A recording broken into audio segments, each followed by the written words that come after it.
What's up, real MVPs, Ricky Widmer, and I am back. Well, I am Ricky Widmer. I'm back, and I'm back with my fellow partner in crime, my fellow co-host, Soapy Muffin. How you doing, my friend? How you doing, my co-host? I'm actually doing pretty good. Happy we're back. I mean, it's been a hot minute. A hot minute indeed. I don't remember our last show. I honestly do not remember our last show.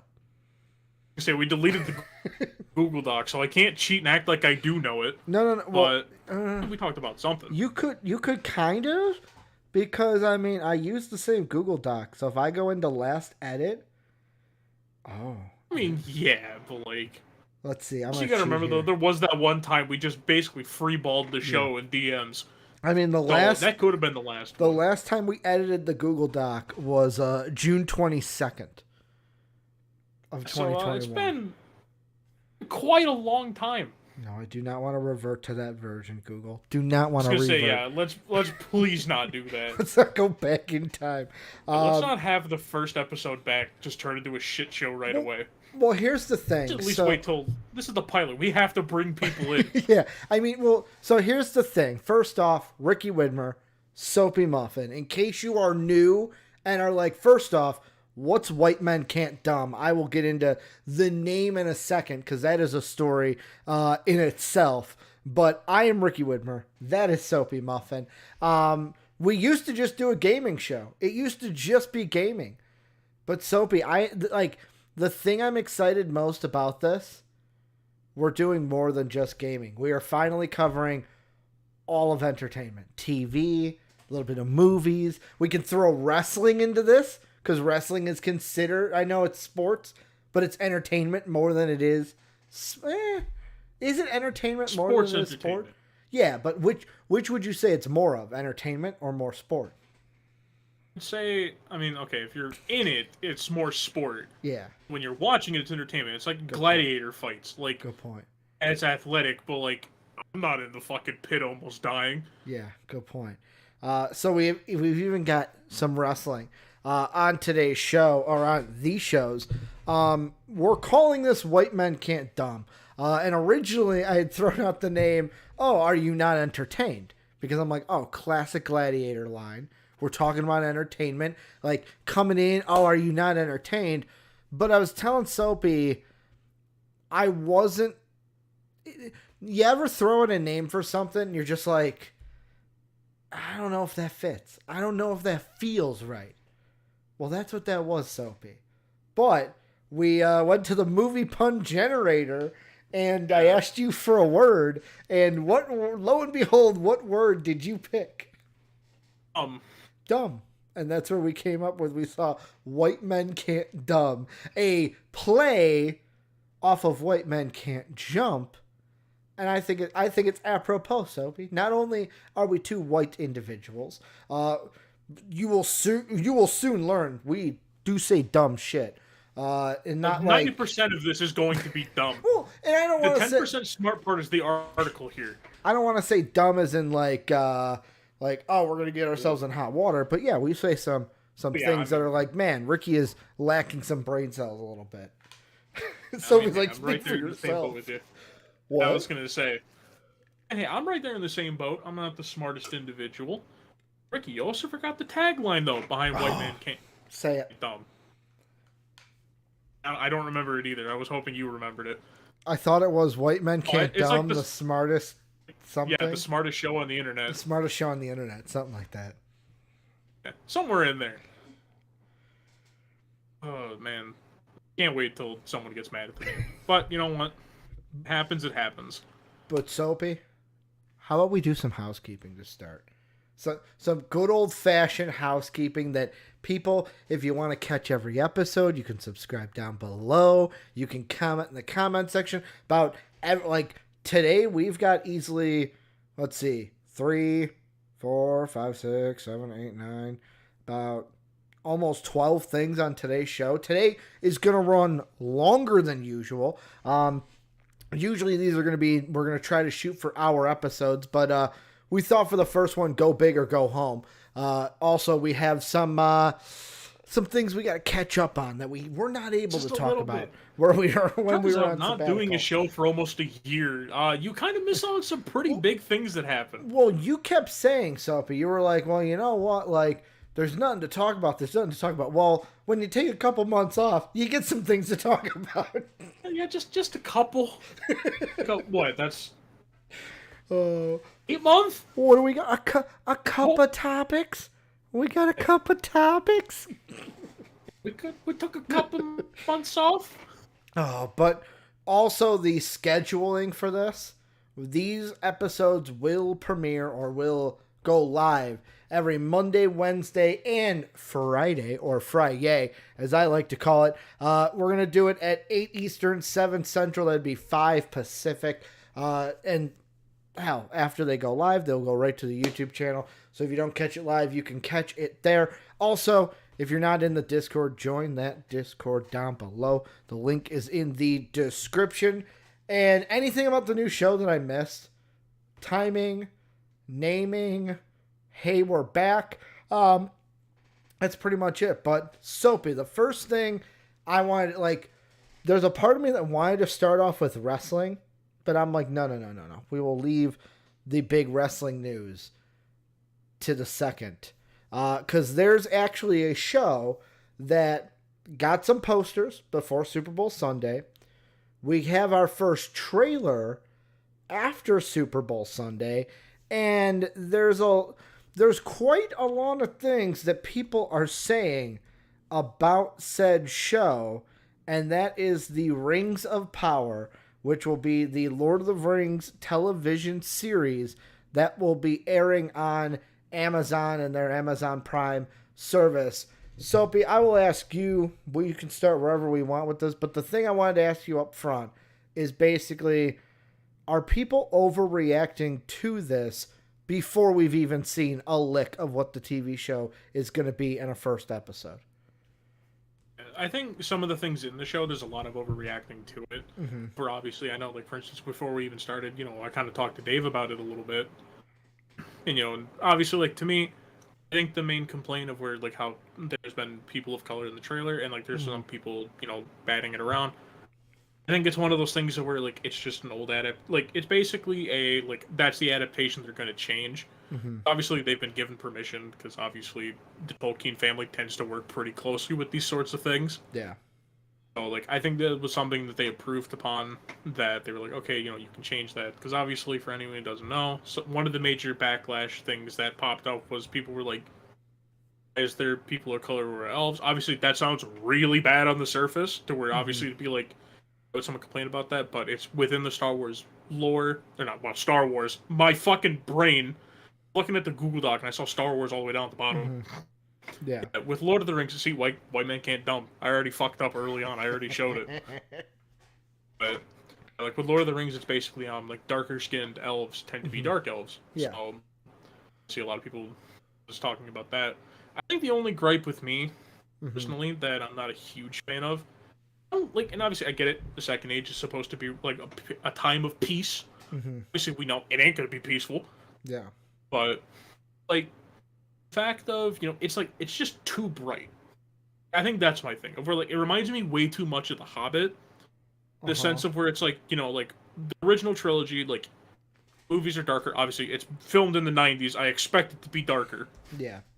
Well, I mean 2000s. Like early 2000s, late 90s. Lord of the Rings was 2000s. Yeah. Just my whole thing with it is like it's really bright and like it doesn't seem like it's trying to go for like that sort of gritty feeling that you would get with a medieval setting. Yeah. And if they can make it work, they can make it work. I know obviously that sounds like the biggest cop-out line ever. Yeah. No, I get you, but like just the thing I wanted to like with me personally, because like I'll ask you, I don't know this about you even though I should, is when the Lord of the Rings movies came out, were you a huge fan of Lord of the Rings? Well, when they came out, I was baby. Okay, well, if you were to grade your, like, how big of a fan you are of Lord of the Rings, would it be like a 5, is it a 7, or is it all the way at a 10? Yeah, it's about like a 7 or an 8. Okay. I'm interested in parts of the universe. Like, Mm-hmm. I don't mind if things get changed. I'm not like a out of Like, 10 die hard, like, change this and I'm done with the franchise. yeah. Yeah, I just Like, I'd say, like. like, Go you ahead. can Go get a ahead. 7. Like, as long as just at 7, it's staying in at least a reasonable, Mm-hmm. like, a reasonable, like, I don't care if something changes as long as it's necessary. Mm-hmm. Like, cause for me, I'm around a like. I'll be honest, like a 5 or a 6, to where it's like, when I say that though, I don't want it to think like, oh, Ricky hates Lord of the Rings. It's just I liked Lord of the Rings. It's just I was never like a huge super fan of it. It was not like, oh, I'm gonna go out and read the books now. Like, I'm not watching the extended what is it? The extended cuts for fun. You don't want to spend 1/3 of a day watching Lord of the Yeah. Rings? Well, it's not like Lord of the Rings to me is not like, for me it's more of like Marvel, Batman. I would say Star Wars. I'm a bigger fan of than Lord of the Rings. But like for me, the biggest thing with this is, and this is a completely different side of it, is the characters in it. Because I am not like, I have not read the books, I've not read the source material. I'm not as upset, or upset at all, I should say, with like people like, oh, how dare you change this? How dare you have a black elf in this? Like, I just look at it and go, okay, is this going to be good? Am I going to have like, to me, it's the characters, because the thing I liked about Lord of the Rings was the characters that it had. I had an attachment to Gimli. I had an attachment to Aragorn and Legolas. To where like The Hobbit, I like the Hobbit movies, but like I if you chose Ricky, are we watching the original trilogy or the Hobbits? I'm picking a original trilogy about 10 times out of 10 over the Hobbit, just because I like those movies from the early 2000s a lot better. But like to me, that's the big thing: is this story going to have relatable characters that I do fall in love with and I want to keep coming back? Or will it only be a series that's like, hey, you're only going to like this if you're a diehard, if you're that 7, that 8, that 9, or that 10 Lord of the Ring fan? And I think one of the things with me is I'm really interested to see on how they handle Elrond when he's younger. Mm-hmm. We already do know he's in the show because obviously he's alive by this point. Yeah. We even know from the original trilogy that he was around. He was already an adult by this point. Mm-hmm. Now, granted, Elrond's also like 2,000 years old, so Yeah. you gotta kind of take it slow with Elrond. Mm-hmm. But like, I just kind of want to see how they handle the pre-existing characters. Obviously, there's characters that we personally haven't been introduced to. Mm-hmm. If you've only watched the original trilogy, like King Dane is in this. All we know about King Dane is he's king of the dwarves. We know like bits and pieces, and obviously it's people out there who have read the books, and they're like, well, actually, we know all of this about him. Cool. Mm-hmm. You read the book? Yeah. They inform you? No one really care you read the book. Sophie just hits you with the, that's nice, but no one fucking cares. Like, it's the same thing with Star Wars. Mm-hmm. Or Harry Potter. I'll throw that in there. The potheads also. Harry Potter.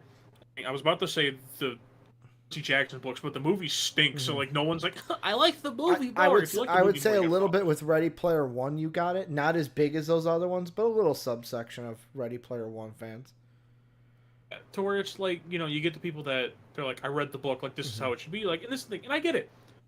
I'm this way with Star Wars. Mm-hmm. I'm basically attacking myself here because I constantly bitch and moan about what Disney's done. But with Star Wars, there's no source material, Soapy. Remember, there's no source material. So how can we make a movie? There's never been a single book written. Like that's the thing. I think that's a part of me that I'm kind of growing into, of understanding of like separating the fact that I've read the books and I love the content in the books from what in reality is going to happen. Mm-hmm. Where like that's why. With this, like, I'm going into it with not lower expectations, because obviously I hope it's fucking good. They spent a lot of money on this thing. Mm-hmm. I hope it turns out good. But the thing that they're doing with it is, like, bringing in, like, characters that we know. Mm-hmm. We've been introduced, like, Elrond. I know Galadriel's in it. My only thing is, like, obviously, if you've read the books, you're probably going to be like, Soapy, actually. Mm-hmm. My knowledge, I don't think Galadriel ever fought. Pretty sure she's the one we see in the armor. in the trailer. Yes, it is. Oh, I think that's going to be like an interesting change to see. Like, okay, you're going to have a person who's borderline like a god fight somebody. Well, How the fuck do you lose? the only reason I know that is I pulled up a Vanity Fair article where it was just like 10 burn, like, you know, the sites, they go 10 burning questions about blank. Yeah, those are the ones that have all like the clickbaity articles that lead you to like viruses. They're like, look at what Kim Kardashian has been eating for the last month. Well, I think Vanity Fair is safe at least. But one of the questions they have is, what's up with Warrior? And you say the name because I'm gonna fuck it up. Gadriel. Is this in the books?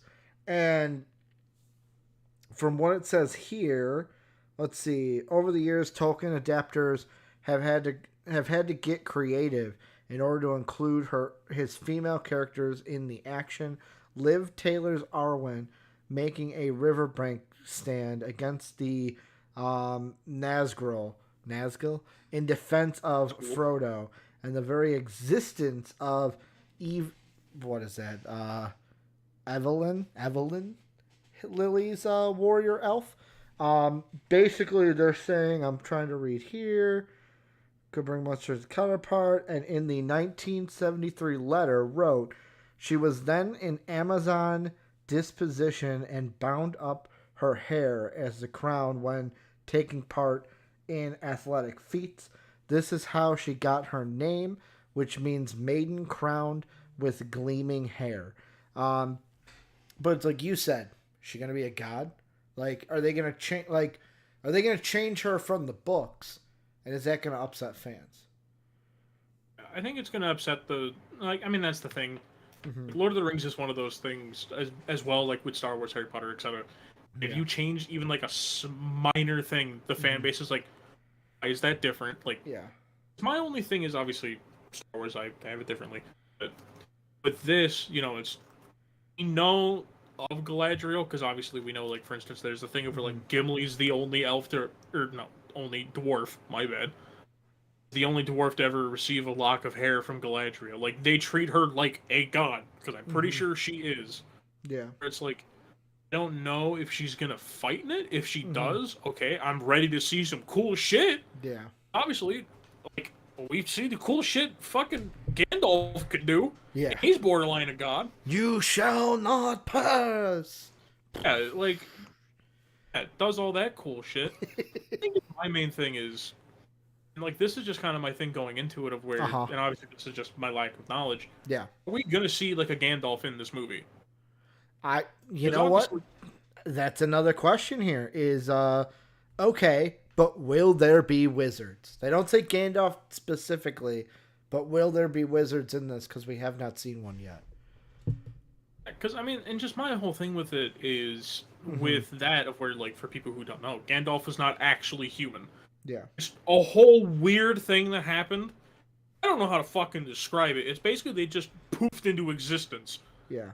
Basically, they were like, hey, there's too much evil, go fix that shit. And they all were like, okay, we'll go fix that shit. Like, that's what, like, where you get, for anyone who watched The Hobbit, there's the guy in the forest, or who read the Hobbit book. Mm-hmm. There's the forest one, Sauron's one, Gandalf's the other, and there's like 5 others. Basically, I wonder, like, are we going to end up seeing all of them, or are we going to just see, like, 1 or 2 of them, like we saw in the original trilogy, where we only saw 2? Yeah. So, they have a quote here, and I'm going to cut you off, from the 2 showrunners of the show. Apparently, they were asked when asked if this might be Gandalf, Radagast, or Saruman, McKay answered cautiously. Well, I would say... Whoop, my thing just reloaded on me. The showrunners' names I can say in full now. Patrick McKay and J.D. Payne. But when they were talking about this... Let me find it again. Stupid computer. Well, I would say those are not the only beings, those names in that class. So maybe, but maybe not.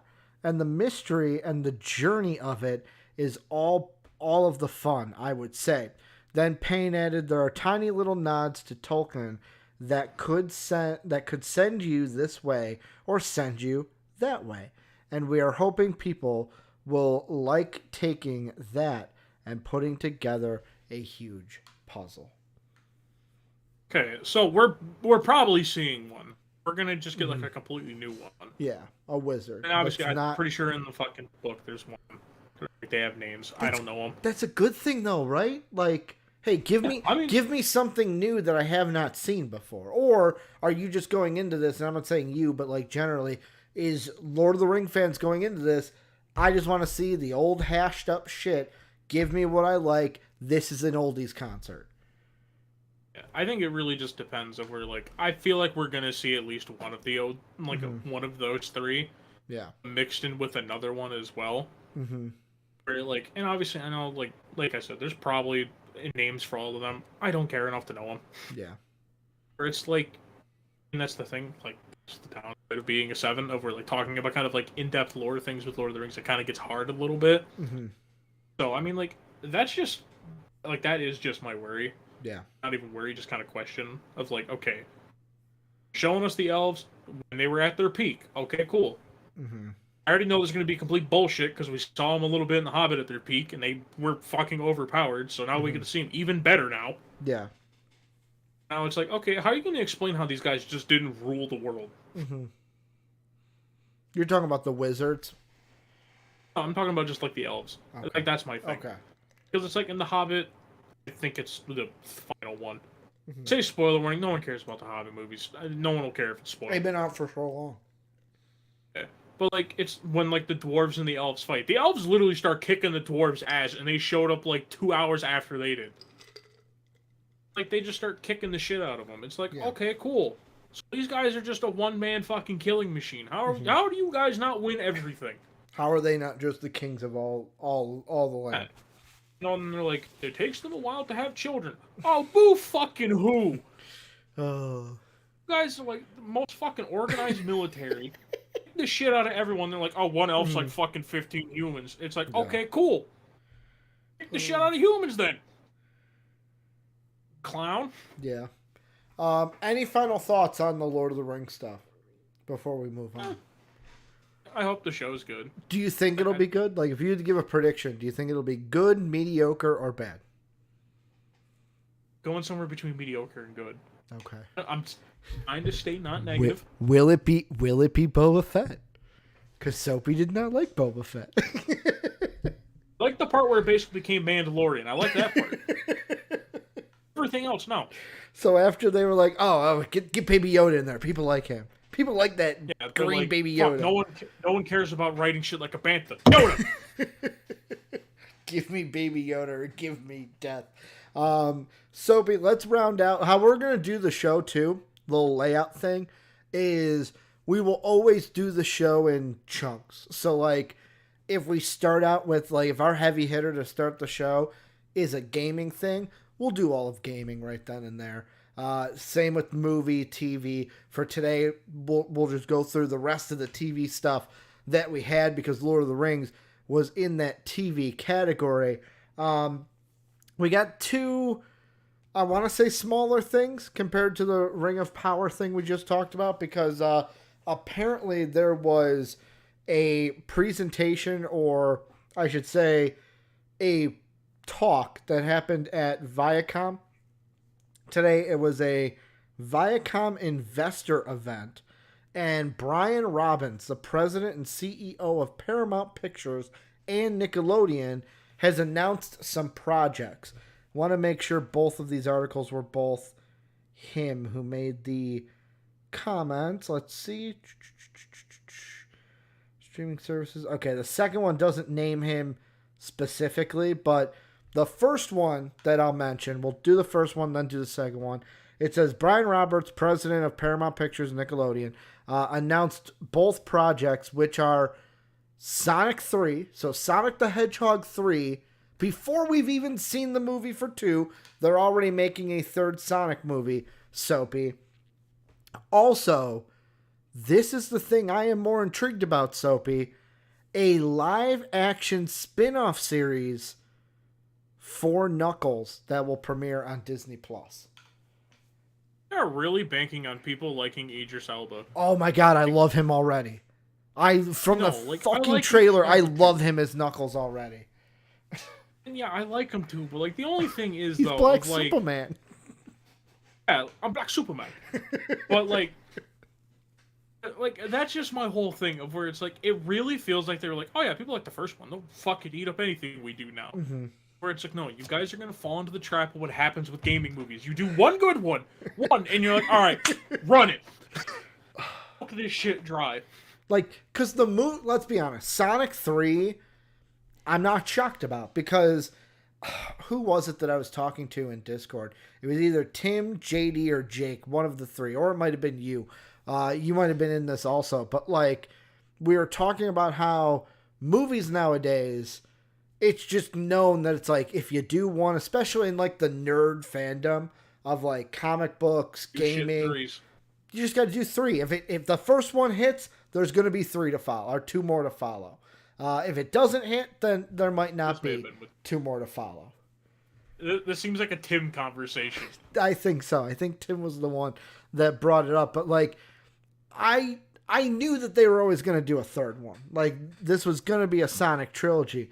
I was not expecting though a Knuckles spin-off series. Like I get it because like from a business standpoint, it gives Paramount Plus something to work with because like right now, I'll be completely honest, if I go into my Paramount Plus, Soapy, like when you go to I'll go to the Nickelodeon section because that's kind of where this would be. Like the stuff that's like new is the Rugrats series. I watched the first season. It was good, but there was like nothing special about it. Nothing that like brought me back for season 2. They had that Rumble movie that I've yet to watch. The one that had like Becky Lynch and I think Roman Reigns was in it. Had a lot of WWE wrestlers because it's about wrestling monsters in it. But they don't have a lot of things on the kid side that are like, okay, this is a Paramount original series. And that's the one thing that I like we're obviously going into is each of these streaming services. Disney Plus has already hit the ground running with it. Netflix has been doing it for some time. Hulu's now in the game of it with Hulu originals to where it's like if you have a streaming service, you got to do side stories. You got to find characters in your IPs that you can do spin-off shit with so that you can do TV shows to keep your streaming service relevant. And as well, like, I think just my whole thing with them doing something with Knuckles is like, it's like I said, you are really banking on people to like Idris Elba's Knuckles. Obviously, it would be good. I love Idris Elba as an actor. I hope he gets to be the next James Bond. Are you skeptical if it's going to be a good version of Knuckles? Not so much good version of Knuckles. I'm more skeptical of the fact of like I feel like this is really rushing something that no one has experienced yet. Okay, good point. Where it's like something of where like okay, I think we're going a little too deep, just a little too quick. Yeah. Where it's like you dipped your toes in, you saw that there was interest in the Sonic movie. They obviously released the original trailer. Everyone hated it because Sonic looked like a fucking demon. Yeah. They fixed it to where it's like okay, like. They changed it, blah, blah, blah, blah. You know, and there was a lot of interest. A lot of people liked it. But now it's like before the second one even comes out, they're planning all this extra stuff. And it's like, you guys are really banking on this movie being as good as the first one, which, spoiler alert, a lot of times in trilogies, the second one is the bad one. Yeah, it's the little bit of a dip every time. It usually goes first is really good, second is the dip, third is a lot better than the second. Yeah, to where it's like they're really banking on people to like the second movie, which I mean, hey, if it ends up being good and you hit off, cool, congratulations. I'm real proud of you. You teed off, you were like, all right, you know what? Hitting the ground running with it. Just the fact of where I just think that it's a little too early to start delving real deep into doing side stuff with Sonic. You wouldn't have done this until after the second movie comes out. Yeah, like I would have at least waited. Okay. And for instance, I think you could do other stuff with it, but I think it's just like Knuckles is one of those characters where like unless you played the games, don't fucking know who Knuckles is. Oh, you know what I kind of, think. By the way, you know what I kind of almost would have like. I love the Knuckles. I'm excited for the Knuckles series. If you guys don't know, I'm a huge Sonic fanboy. Sega over Nintendo. Sega fanboy till I die.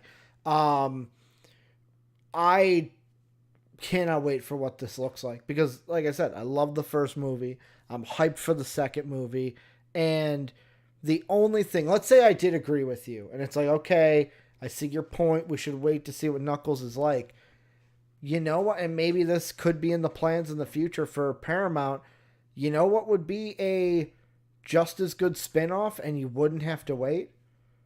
What about a Shadow spin-off series? Hey, in the movies we're giving you Sonic, we're going to give you Shadow in the spin-off series, hyping, like, basically then what you could do is you have Shadow in the TV side, Sonic in the movie side, and then eventually they will cross into a movie at some point. But then you can tell two different stories between Shadow and Sonic before you have, like, oh, boom, Sonic 4, here's Shadow the Hedgehog.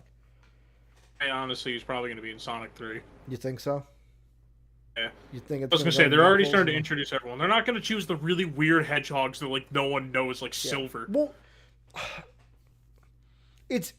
I don't disagree with you only because from the trailers we do know the Chaos Emeralds will be in Sonic 2. And if you've ever played like Sonic Adventure and all the like newer Sonic games, Chaos Emeralds are everywhere. Like that's the thing you got to get. Like I wonder if we are heading to Sonic 3 or 4 where that will be where we fight like that big amoeba thing that we saw in Sonic Adventure because of the Chaos Emeralds being introduced. Probably. It's probably in the third one we get introduced to Shadow. Mm-hmm. And he's going to be the main bad guy. And then 4, if they do 4th. Once again, like that's the thing. I think it's just a lot of they're starting to set the groundwork for if this movie is good and it hits off. Yeah. It's just, once again, I think it's jumping the gun. Mm-hmm. It's assuming that everyone's going to like the second movie, which, I mean, like, there's going to be people who like it. Like, there's people who like every movie. Yeah.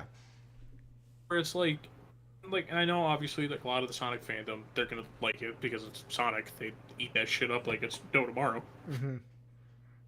Like, that's the thing. It's just, for me, personally, I just look at it and it's like, okay, this is jumping the gun. Like, maybe don't assume everyone's going to like Knuckles.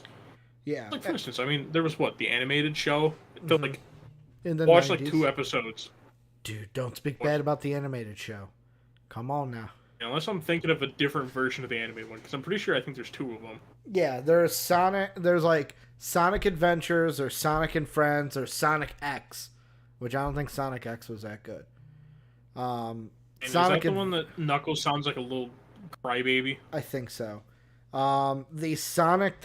The Knuckles that I was always used to was like the very low sounding voice. That's why when I heard Idris Elba, I was like, okay, it's not exactly the same, but it's close enough. It's close enough to what I remember as a kid. Okay. Yeah. I mean, I don't know. I don't really have too much more to say. The one thing I will bring up before we go on to the next other 2 series is like all the originals, by the way, because I looked them up. They do have a lot of originals, but mostly the ones people are talking about is like Star Trek Discovery, Star Trek Picard, 1883, which is their Western, Mayor of Kingstown, which I believe that's the crime thriller with Jeremy Renner in it. Like Halo is going to be a Paramount Plus original. Doesn't fucking stink. You had Icarly, which yet again the Icarly reboot. I liked it. I thought it was good. Was it the original? No, but it tried to stay as true as it could to it. Star Trek Lower Decks. You also had like all the kids ones. They had Camp Coral, the SpongeBob Under Years, Rugrats, Star Trek Prodigy, and then they also had like Animal Rescues. Those are all documentaries. Yeah, Real World, The Challenge. Kids aren't watching that. So yeah, like they haven't had enough for me, like kids stuff that has been their originals. But the last 2 things Paramount Plus is bringing, Soapy, is a Transformers series. These are both on the animated side of things, as the Transformers and Teenage Mutant Ninja Turtles gear up for their big screen returns. Paramount Plus is rolling out new content for fans of both franchises during the same Viacom CBS Investors event. The streaming service announced a new Transformers animated series is currently in development. The studio is also working on a new series of Teenage Mutant Ninja Turtles movie for the platform. Transformers Earthspark marks the first new animated series since Netflix's War of Cybertron trilogy wrapped up last year. The show comes from Nickelodeon Animation and Hasbro Entertainment One.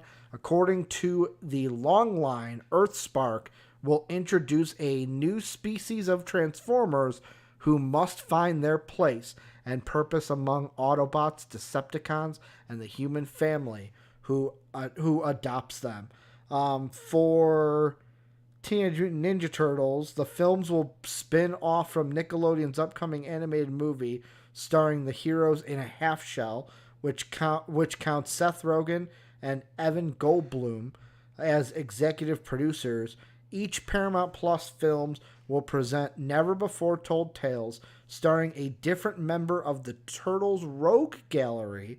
The first of these installments will bow in 2023.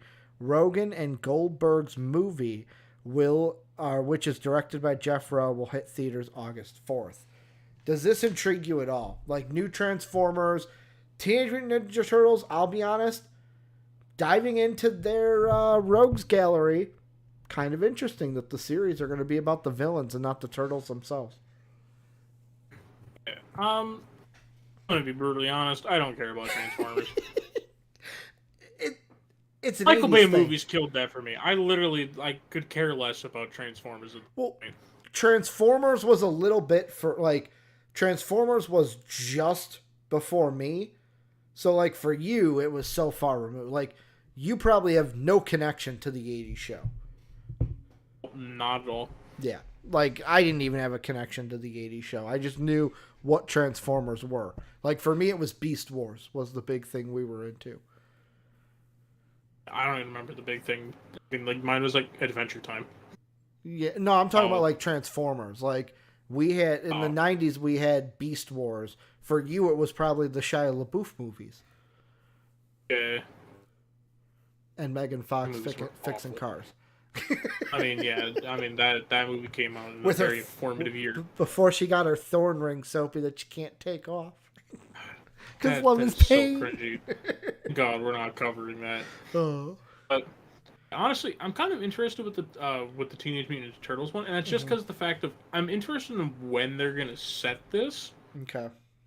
Because, for instance, do we see Casey in this? Because Casey used to. I mean, technically, he wasn't a bad guy. He wasn't a good guy. It was like the vigilante thing. You know who I'm talking about, right? Yeah, Casey Jones. Yep. Like, do we see Casey Jones as one of the bad guys? I mean, I think if I remember correctly, he started off as a bad guy. Mm-hmm. I mean, like, anti-hero.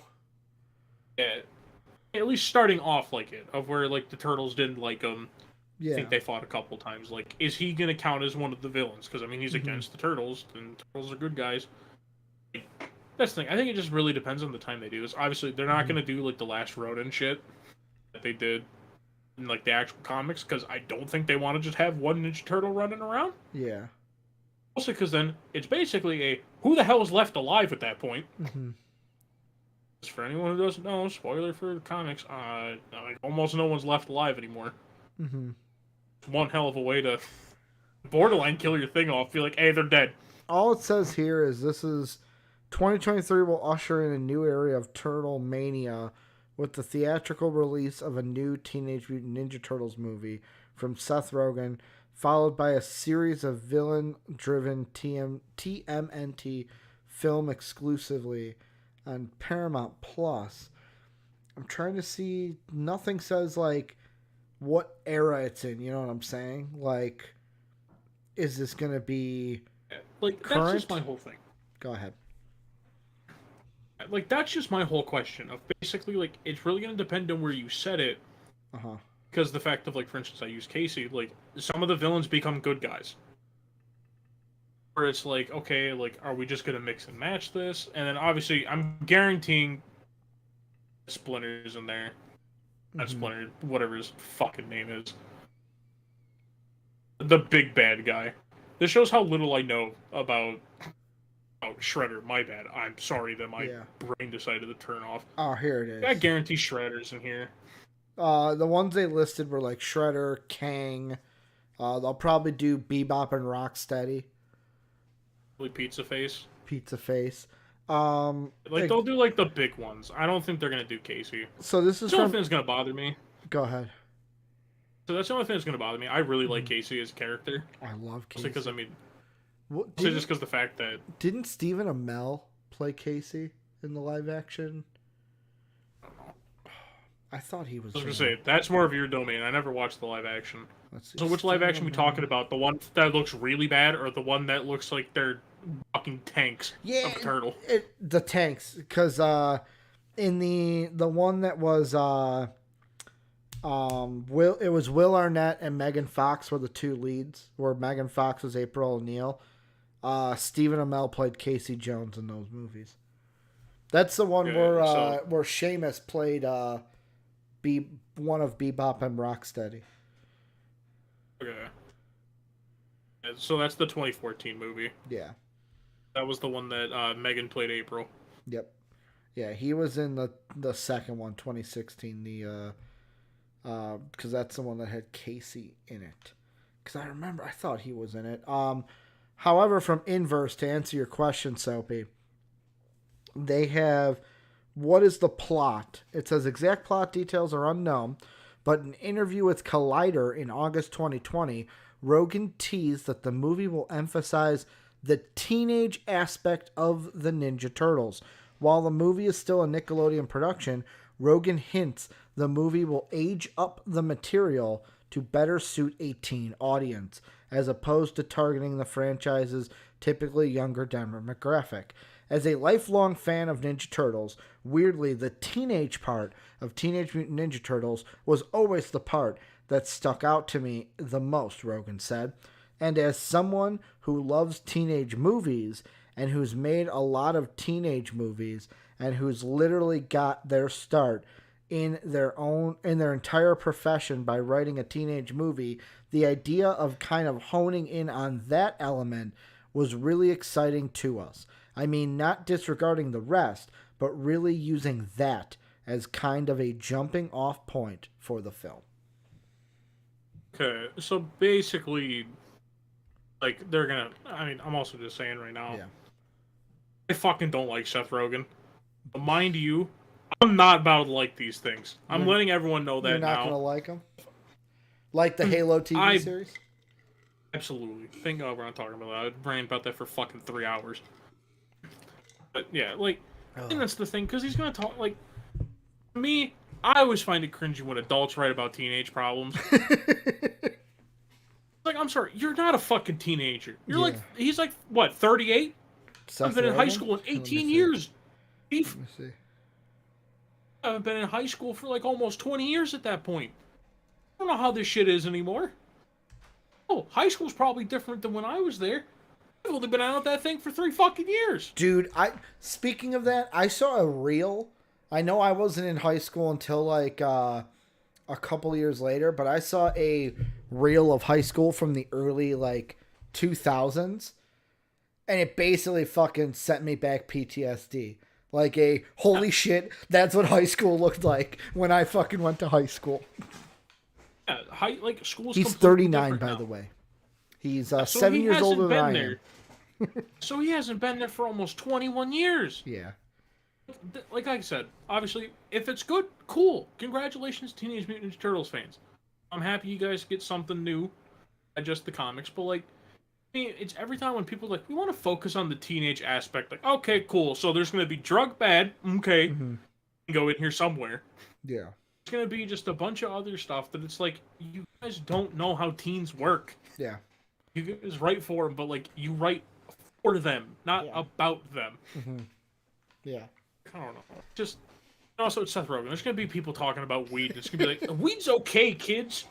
Oh, I'm gonna be intrigued. I will watch the first episode. It'll be one of those things. Let me make my. It's kind of like how I'm looking at the Riddler, which we will talk about on a future episode for the new Batman movie. Let me see what it looks like on the screen, and then I will make what I think about this going forward. But Soapy, finally moving out of TV. White Men Can't Dumb. We really love to talk because we have been talking for now about 48 minutes just on TV. Let's talk a little wrestling. You and I haven't talked about wrestling news in what seems like a hot minute. I'm just going to be frank and just hit you over the head with it. Is Cody Rhodes going to WWE? Oh. Like, I know, for anyone who doesn't know, it was announced that Cody Rhodes and his wife Brandy are leaving AEW. Mm-hmm. I think it's fake. I don't think it's an actual leaving. You think we're being thing. worked? We're being worked here? Yeah, I think it's a work. I don't think they're leaving the company. I think what's happening is they probably want some time off. Because the fact that a lot of people forget, Brandy does a lot of shit behind the scenes. Uh-huh. Obviously, you know, she works in like relations, like she sets up a lot of stuff with charities that they work with. Yeah. You know, that's a lot of phone calls, spending a lot of time at work, doing things at home, and they have a kid. You know, and they probably want to make it a huge thing to, you know, stay at home with their kid, you know, be with them as much as they can. And obviously, then it's not having to potentially bring the kid on the road with them all the time. They can stay in one spot. I think it's just, you know, kind of getting the kid a little bit older, you know, and then coming back. Because I know in the wrestling chat in the Discord, you know, for anyone who wants to join it, link in the description below. Obviously, we had a conversation about it. If we're like, you know, I had made the joke that like Cody debuts and he's the one who beats Roman. Oh, well, because the whole thing in that was, if Cody, like, I'll be completely honest. If Cody wants to turn heel in AEW, appear in WWE. Because, I mean, that's Soapy, we have talked about it enough. And, I mean, sorry if you're an AEW fanboy or fangirl out there, but I feel like more of AEW fans hate WWE more than they like AEW. It's just cool to hate WWE. So, like, if Cody Rhodes went on WWE and even lost to Roman Reigns, AEW fans would hate him. And then he could come back and be like, oh, see, I wasn't appreciated by you. I had to go over to the actual company. Oh, that would piss off. Like, he would get so much heat for that. And it would kick down the forbidden door. And it would blow out the forbidden windows. We may as well break down the forbidden house in the forbidden neighborhood while we're at it. Seth Rollins is now on AEW. Seth Rollins AEW confirmed. He would burn the forbidden house down. Yeah, I mean, that's basically what would happen.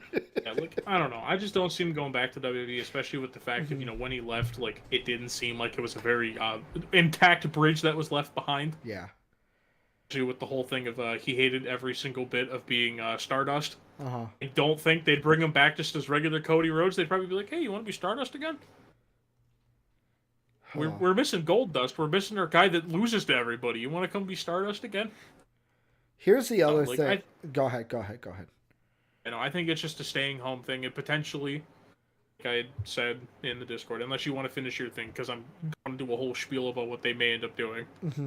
So, couple things, and this is all rumors, obviously. First off, people are looking really into a video that was so I believe it was from one of the Sammy Guevara vlogs, where Cody Rhodes says the following: I am thankful to the fans that cheer me, and I am thankful to the fans that boo me, because both sets of fans are getting ready to go on a ride that is just bizarre and it's not the path that you think. We're not doing what's been done before. This was back at the end of 2020, Soapy, that he said that. Also, there's been things on Reddit. This I think would be cool, very CM Punk like.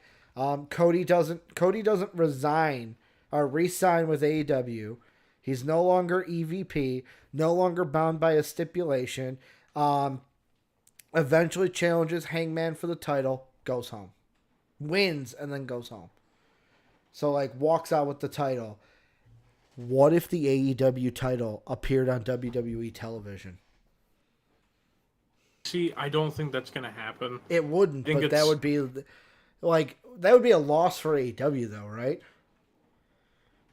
Having their title on a WWE product, or does it matter? Honestly, I don't think it matters. Honestly, it'd probably be a win for AEW. I think it'd be a win for AEW because AEW still, as much as a lot of wrestling Twitter would like you to not believe, AEW is still smaller than WWE. Good point. Good point. For instance, they don't match in viewership to where, like, at the second you put something like that on TV, people are gonna be like, "The fuck is AEW?" Yeah. You're gonna go look it up and be like, "Oh, it's more wrestling. I like wrestling. I'll watch that." Also, that would never happen because did you hear? Vince is still alive. That's why it won't happen. Well, did you hear all the stipulations and weird things about Mickey James being on the Rumble? Like, apparently they were not allowed to say knockout. They were not allowed to say that it was a world championship. There were so many things where it's like, you're having her on, but this kind of seems one-sided. It seems very much like hey, we needed somebody because we kind of cut a lot of our roster. We really need somebody, and every other legend told us no. Yeah. Oh, want to come? Basically what it was. Also, Soapy, the last thing. WWE today just announced their pay-per-view for May called WrestleMania Backlash. Guess where it is, Soapy? Where? Providence, Rhode Island. Oh, man. Think about it, Soapy. Rhode Island. Oh, yeah, of course. That's where Cody Rhodes family. Rhodes is going to make his appearance in Rhode Island. Vince really hit us over the head with it. Why don't you? No, like, I don't think he appears on WWE TV. I think it's just, time off thing, kind of writing it to where, like, fans won't expect him to come back or be like, who's coming back this time? Do you want to hear the theory I came up with? Go ahead. Hit us with it. Hit the white men can't dumb fandom with it. So, obviously, in AEW recently, they had a couple debuts. Typically, there was the Keith Lee one. That doesn't tie into this. I'm just saying. Yeah. I'm just using it as an example. Also, Jericho's under contract till 2024, apparently. Okay. I also saw that just now. Okay. But the other one that we saw was the Forbidden Door, because Tony Khan realized he was dumb. Yeah. And used Forbidden Door wrong. Uh-huh. We had to book this guy, which was Jay White. Yeah. For anyone out there who knows Jay White, the group he's associated with, Bullet Club. Yep. They have it to where the Elite, the guys who run AEW, were a part of Bullet Club at one point. They ran the shit until Jay White took over. Mm-hmm. Oh, all I'm saying is they're going to use this as an opportunity to, one, put Cody back in the Elite. Book a Bullet Club versus the Elite. I didn't realize until on camera my fingers were really fat. I didn't lose weight. That's what Soapy put his fingers down. Yeah. Basically, I think it's just they're going to build up to, like, a big match between the Elite versus Bullet Club. Mm-hmm. We already know two other members of the Bullet Club are in the States. It also goes into... I'm going to cut you off a second. There was a promo on, or I should say talk, because we're going to hear from Jay White tonight, because AEW, we got to hear from everyone. Absolutely. It was a segment on Rampage where the YouTube video at least read, Jay White refuses to shut the Forbidden Door as he continues to wreak havoc. So basically, we're building up to more people from Bullet Club showing up. Yeah. So you're right. You might be right. Because then they're going to have it that, assuming it's GOD, if they can't get them, they'll just have the Good Brothers turn with them. Mm-hmm. They're also a part of Bullet Club. Weren't the Good Brothers on AEW, though, for a while? Well, because remember, there's the weird thing that they do crossover. Yeah. That's right. They do, like, the crossover stuff. The guy that was with fucking Kenny Omega. I can't remember Don his name. Cheadle. That's it. Not Don Cheadle. Don Cheadle's something different. Don Cheadle's War Machine. I don't care. It's Don Cheadle. It's Don Cheadle. Don Cheadle. I'm fucking stupid. Don Cheadle. Don Cheadle. Don Cheadle. Johnny Chupo. Don't matter. It's a Don. Don. It's a Don. I don't care who it is. It's Don. Don Cheadle. But, besides just being Don Cheeto and Don Cheeto, whatever his name is. Basically, it's God was also recently in Impact because they went against the Good Brothers. So in theory, they're still in the States. Yeah. I don't know if they've gone back or not. I could be completely fucking wrong. Uh-huh. I think it's also just the fact of where we've seen New Japan is willing to work with AEW before, which is really funny because they don't like Kenny Omega at all. You don't say. Kind of burned a pretty big bridge on the way out. But they love Jon Moxley. It's true. One loves Jon Moxley.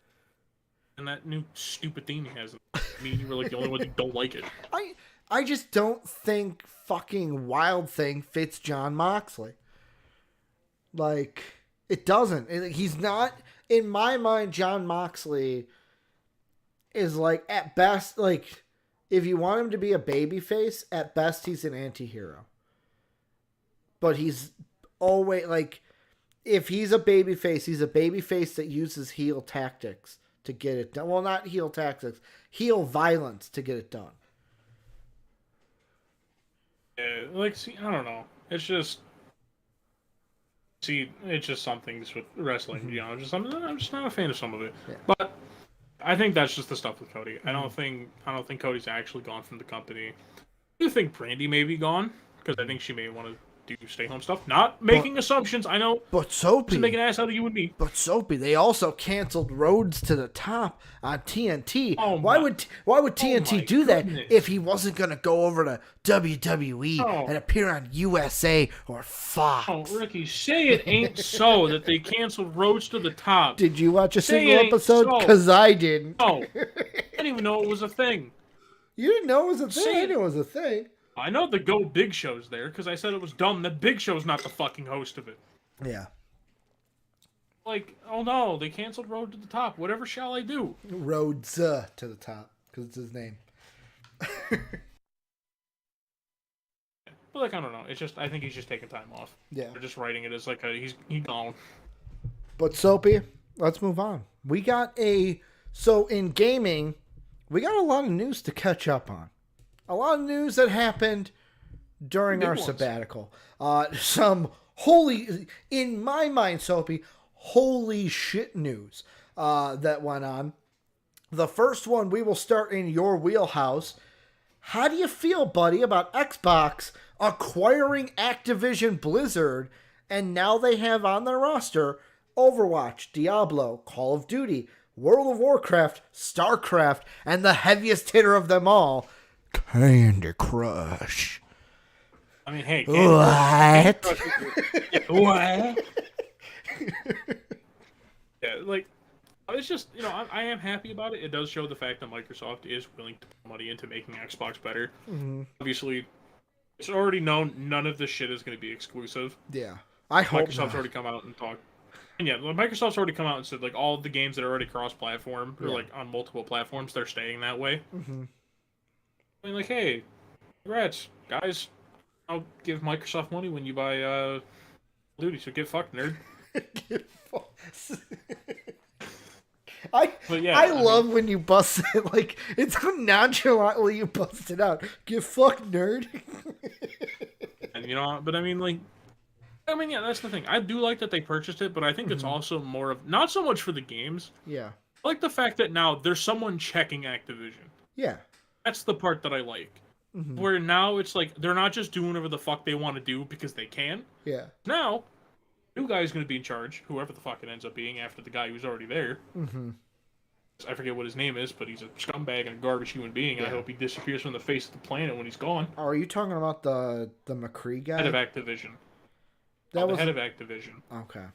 I'll look up. Head of Activision stepping down after the deal is done. He's only staying until the deal is final. I mean, it's already finalized. It's just waiting till, like, next year. Yeah. Are you talking about Bobby Kotick? I genuinely hope he disappears from the face of the earth. I hope he gets on a plane and it crashes somewhere. Oh, Jesus Christ. He is a horrible human being. Oh. Is there a reason why he's a horrible human being like, that I'm just like... He's the shithead. Okay. It's like the typical, like, rich guy shit of where, like, he just treats people like garbage. Okay. Like I was thinking, like, are we talking about, like, a a riot We're not game talking about like situation Ubisoft here. where we're not talking about Ubisoft sexually harassing any That's woman within a 10-mile radius. That's what I was saying. Like, didn't Yeah, Riot have sexual the Blizzard harassment too? Oh, great. That's the Blizzard side of things. Yeah, no, that's where Blizzard specializes in, is harassing women. Yeah, the side that I Blizzard like, the specializes Overwatch, the in fucking companies. World of Warcraft, the StarCraft. Yeah, my side's that got sexual harassment. The Activision side is a bunch of assholes who will kill companies to make Warzone better. So then they don't make Warzone better; it gets worse. Like, I think it's just the fact of where now it's like, okay, like these companies have people checking over them. Microsoft really cares about its public image. Yeah. Like, hence why, like, you always have it, like, Phil Spencer's always talking up about everybody. He never says anything negative about any company. Mm-hmm. Or now, you got Big Papa Spence looking over you. Mm-hmm. Fuck up. Spence will get rid of you in a fucking heartbeat. I mean, here's the thing I'm hoping for, because, like, for me, I'll be honest, the properties of this that I care about most, like, Call of Duty is just a license to print money. Let's be honest. Like, that's all Call of Duty is now. License to print money. I don't think anyone has ever played a Call of Duty campaign since Modern Warfare 2. Maybe Black Ops 1 or 2, but it's been multiplayer. Black Ops 2 had one of the best campaigns. Leave them alone. Yeah, that's what I said. Maybe Black Ops 2. But since then, no one's played a campaign. I don't think anyone's played the campaign for the last 2 Call of Duty games. I don't think the last 2 have had a campaign. Yeah, it did. It did. Okay, was it 3? Was it Black Ops 3 or Black Ops 4 that didn't have a story? One of them didn't have a story. Ghost? Everyone was like, "Oh, Ghost had a story," because that's the one that everyone they set it up so it would have a sequel, and everyone fucking hated the game. And they're like, "All right, never mind, we ain't doing that." Black Ops 4. Okay, yeah, and then everyone's like, "Where's the story about?" It's like, motherfucker, I know you don't play that. Yeah, Black Ops 4 did not have a campaign.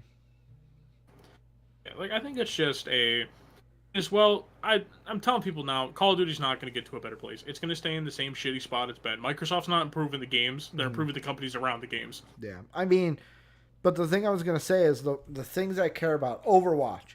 How does this affect Overwatch 2? How much better does it make Overwatch 2? Like, you don't think it affects it at all? Because, like, Overwatch 2, I feel like that's kind of, hey, it's going to be what it's going to be.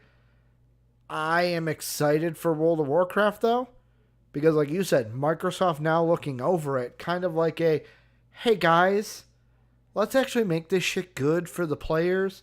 Let's actually, like, make a story that keeps them engaged, not just like hey, we're gonna rehash some shit. Oh, cool, Shadowlands. You played it for like 2 months, and then you stopped because it got boring. Because it was the same shit over and over and over. And I'd rather go back and play games that you came out with 10 fucking years ago when I was a goddamn junior in high school, Soapy. Yeah, I mean, like, that's the thing. I don't think the overall quality of the games improve. I do think we start to see games like Spyro come back. Because, like, I think that's the one that, or like, that's the company in there that I think is the sleeper. Yeah. I think it's like, what, Toys for Bob, I think is what the company's named as. Yep. They're the ones who made, they're the ones who made Crash Bandicoot. Uh-huh. They made Spyro. Doesn't Naughty Dog own Crash Bandicoot, though? It's something like that. I honestly don't remember. Like, I don't know if that was an IP that got bought or not. I think it was Naughty Dog worked on it, but I think it's Toys for Bob owns it. It's one of the two. One of the two owns it. I honestly don't know.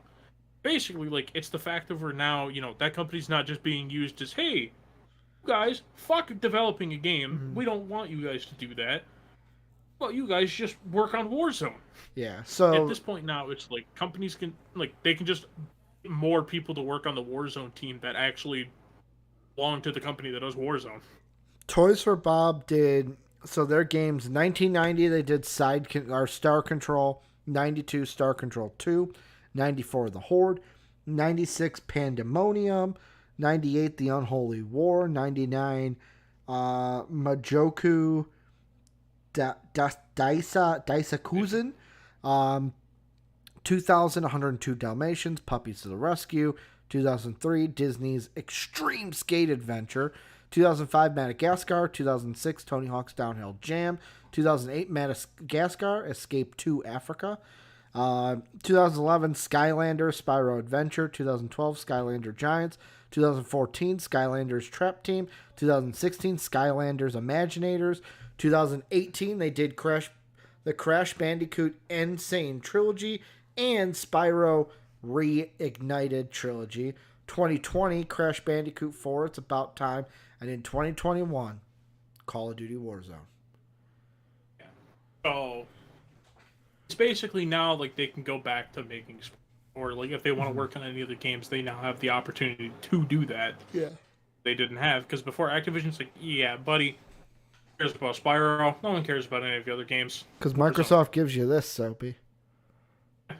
They give you the money. They also give you. I think it's also just a lot of people. Like, I saw it, and I do kind of want to address this one thing that I saw a lot of people when it first happened, when they're like, this is a monopoly, blah, blah, blah, blah. It's not a fucking monopoly. You want to know what a monopoly is? When one company owns everything? Yeah. Imagine if Microsoft went out and bought every other major company. You want to know the funny thing? That's still not a monopoly, because you'll want to know why? Because other people make games too. It's because, like... A monopoly would be if Xbox and Microsoft made all the games. Like, they made all the games. Like, there was no other place you can get games but Microsoft. Right? Like, a monopoly would literally be if Microsoft bought Sony. Okay. Or Nintendo? Not even really Nintendo. You're like, no one gives a shit about Nintendo. Oh, not bashing Nintendo. Nintendo is kind of in its own little lane. It's off to the side. They're like, hey, we make Animal Crossing. We make, like, the same game 10 times in a row. Yeah. I was waiting for the soapy Nintendo slander. Yeah, no, like, it would be like if they bought Sony. Because then at that point, who the fuck else competes with Microsoft? Yeah.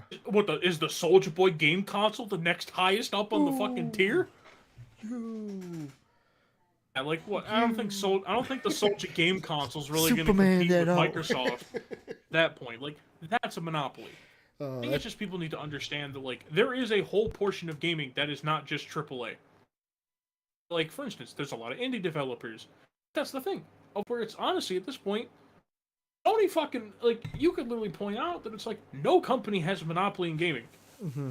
Even Nintendo doesn't. Even though they're, like, the only ones who do handheld, because no one gives a shit about handheld anymore. At this point, half the time they're competing with, like, fucking iPhone. I know you don't remember Youngblood, but, you ever play a Tiger Direct game? Oh, those things slapped. I've never even heard of a Tiger Direct game? So you've never seen, like, the little handhelds that were, like, it was basically like a green screen with, like, the black, like, pixelate. Oh my, you've never played a Tiger Direct game? Oh, I feel so fucking old, Soapy. The only other handheld I remember I had that a Street wasn't a Fighter Nintendo one. product was a PSP. Oh, I had a Street Fighter one. PSP is the only fucking other, like, handheld that I remember. This definitely shows our age difference. Yeah. I thought it was a Tiger. I was also literally raised when, like, the first Xbox came out, so mind you, that doesn't show it. Like, the only experience with fucking the N64 was the fact my mom owned one. I think it was like Tiger TYG. Yeah, here they are. Because, like, I had this one right here. It was a Sonic one. And it was basically, like, one background. And then the, like, things on it were black. It was, like, black figures that moved around. And it was just, like, a little handheld that had the Sonic, like, logo and shit on it. Man, those were fun. But those were like, oh, my God, I don't have a Game Boy. I need something to play in the car and then get bored of it and then look out the window endlessly. But it's funny you bring up a Monopoly, Soapy, because Xbox wasn't the only ones making moves during our sabbatical, as PlayStation bought Bungie. What do you think of, like, not putting Xbox against Sony here, just talking about the move itself? How big is this for Sony? Is this a big deal, a little deal, or a medium deal? I think it's a medium deal. Okay. I think it's mostly, obviously, it pains me to ever have to say anything negative about Bungie. Bungie's got a special place in my heart as an Xbox fanboy. Because of Halo? I'll always have my heart for every Halo game they made. Yeah, but at the same time, they just take my heart and stomp on it every time Destiny comes out. Every time.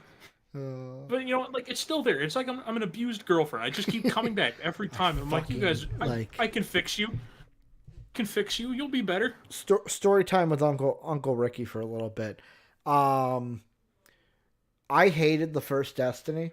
I felt scarred because I felt like I bought a game and did not get the full game that I bought, that I had to wait and then buy this expansion. Oh, so I have to buy each part of the game. It's not just a $60 game. It's like a $200 game.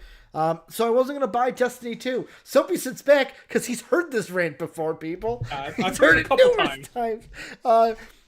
Wasn't going to buy Destiny 2. Wasn't going to buy it at all until my cousin and her boyfriend, who was a friend that grew up with me, they're like, oh, we play Destiny 2. You should buy Destiny 2. I'm like, fine, I'll buy Destiny 2, which I was buying an incomplete game that I barely played with them. That's why I do not like Destiny 2. Go on, Soapy. My rant is over. I think it's fine. I'm trying to remember. Do you have the exact price they bought it for, though? Let's see. Wasn't it also a really big amount? Yeah, so there's an article here on Comic Book that says Sony vastly... So last month, Sony stunned the video game industry when it announced its intention to purchase Bungie for $3.6 billion with a B. Billion dollars. The move supposedly had nothing to do with Microsoft's purchase of Activision, but one analyst doesn't quite buy that. Speaking with Yahoo Finance, Wedbush Securities Managing Director of Equity Research, Michael Patcher, said that the deal seemed to be made in desperation. Patcher compared the cost of the deal to other moves in the industry, claiming it was far too expensive for what Sony will get out of it. Bungie went from $4 million per developer, and most deals are between $250,000 to $1 million. I've seen deals as close, as high as $2 million per developer. This is crazy talk, Patchner told Yahoo Finance. See, I'm saying it right now, and like I said, it absolutely pains me to say anything. Yeah. That is such a fucking overpay for a company that peaked in, 2009. And the reason I say that, and like I said, it's my heart and hope that Bungie turns into a good company again. Yeah. The problem with it is, and a lot of people forget this, there are 3 people left from the Halo team. Mm-hmm. No one else from that team is left. And it's not even people who are really important to the projects. It's art director, and the lead guy, and some random guy that was on the team. Yeah. You don't have the sound guy anymore. You don't have the guy who wrote the dialogue anymore. You don't have the gameplay creators. You don't have anything like that anymore. That's why, to me, people bring up Bungie's past. It's you have to put Bungie in the present. They are not the same company they were in 2009. These are the people that worked with Activision and left because they got upset. I mean, don't get me wrong, it's terribly upset. Yeah. That Activision forced them to put Destiny 2 out way before it was ready. Where that's why it bothers me. I see people hyping it up. Don't get me wrong. I would love if Bungie was a good company. I will always love Bungie. Bungie could literally release the shittiest game of all time, and I'd be like, Halo, though. Dude, they made Halo, though. Dude, remember this? And he holds up Halo 2. Yeah, remember this? And they'll hold up, the fucking Master Chief Collection. It's these are all the good games, besides 4. Halo 2, this is all the good ones. Halo 2 was the best, right? The one's better. Okay. I will fight people on that. I could live with that because Halo 1 and 2 were the 2 Halos that I played. I think Halo 1 is the best, 2 is the second best, 3's the third best, and then the rest of them just count on the win. Halo 2 was the one that had the map where it was I don't know what it was called. It was you were on a planet. You're asking me maps in a Halo game. I don't fucking know these. All I remember from Halo 2 is it had a map where it had these ramps that went up to nowhere, and they were 4 ramp towers. You can get to the top and then jump off, and you fucking no-scope snipe. I gotta look up the map for it. That's the map I remember playing. I was gonna say no fucking. Did you not play multiplayer for Halo 2? I remember. I was like 4 years old.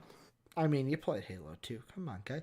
I played Halo 2. That doesn't mean I played the multiplayer. I'm 4 years old. What was it I was too called? big for my hands at that point.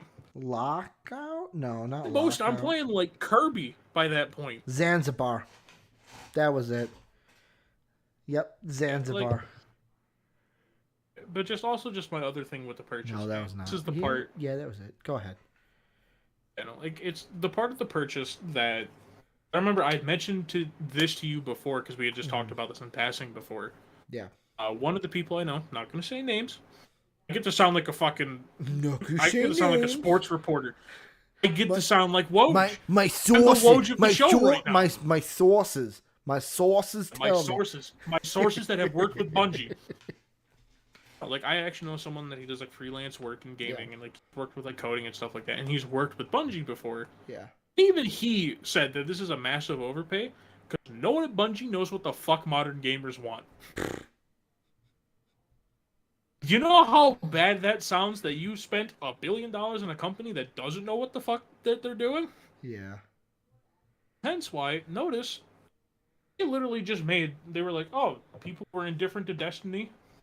I could just make it again. Mm-hmm. Slap a 2 in that bad boy. Yeah. I mean, I love games that have 2 on it.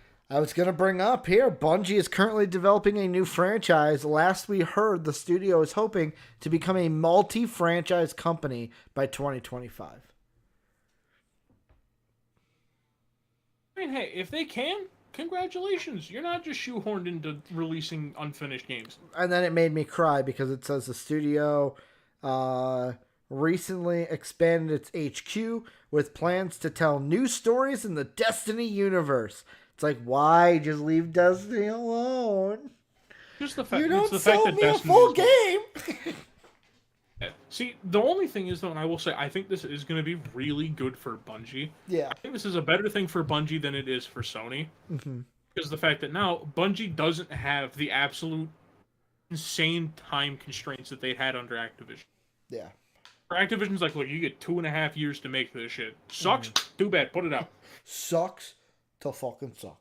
Let's go. They're like, sucks to suck, bud. Get a bigger team. They're like, hey, can you give us more money? Like, no. No, we cannot. We get like 50% of your profits. We need the best game. I told the people we'd have the best game available. We need to put it into warp speed. Warp speed, people. That's what we need. Make the best game. Huge games. I don't know why Trump just became the head of Sony for some reason. You know, sometimes he'd move in and be like, we're going to call this Trumpy. Did you say grumpy? Oh, Trumpy. Oh, Trumpy. I thought you said grumpy. You just slap. Oh, like, I think that's just the main thing. I think it's going to be, this is going to be good for Bungie. I think it is going to be, though, a lot of people are going to, this is going to show that Bungie is not the same company. Mm-hmm. This is and I'm going to word it this way. Okay. It's a dumpster fire waiting to happen, and I'm fucking here for it. Soapy, the next thing I want to move on to, though.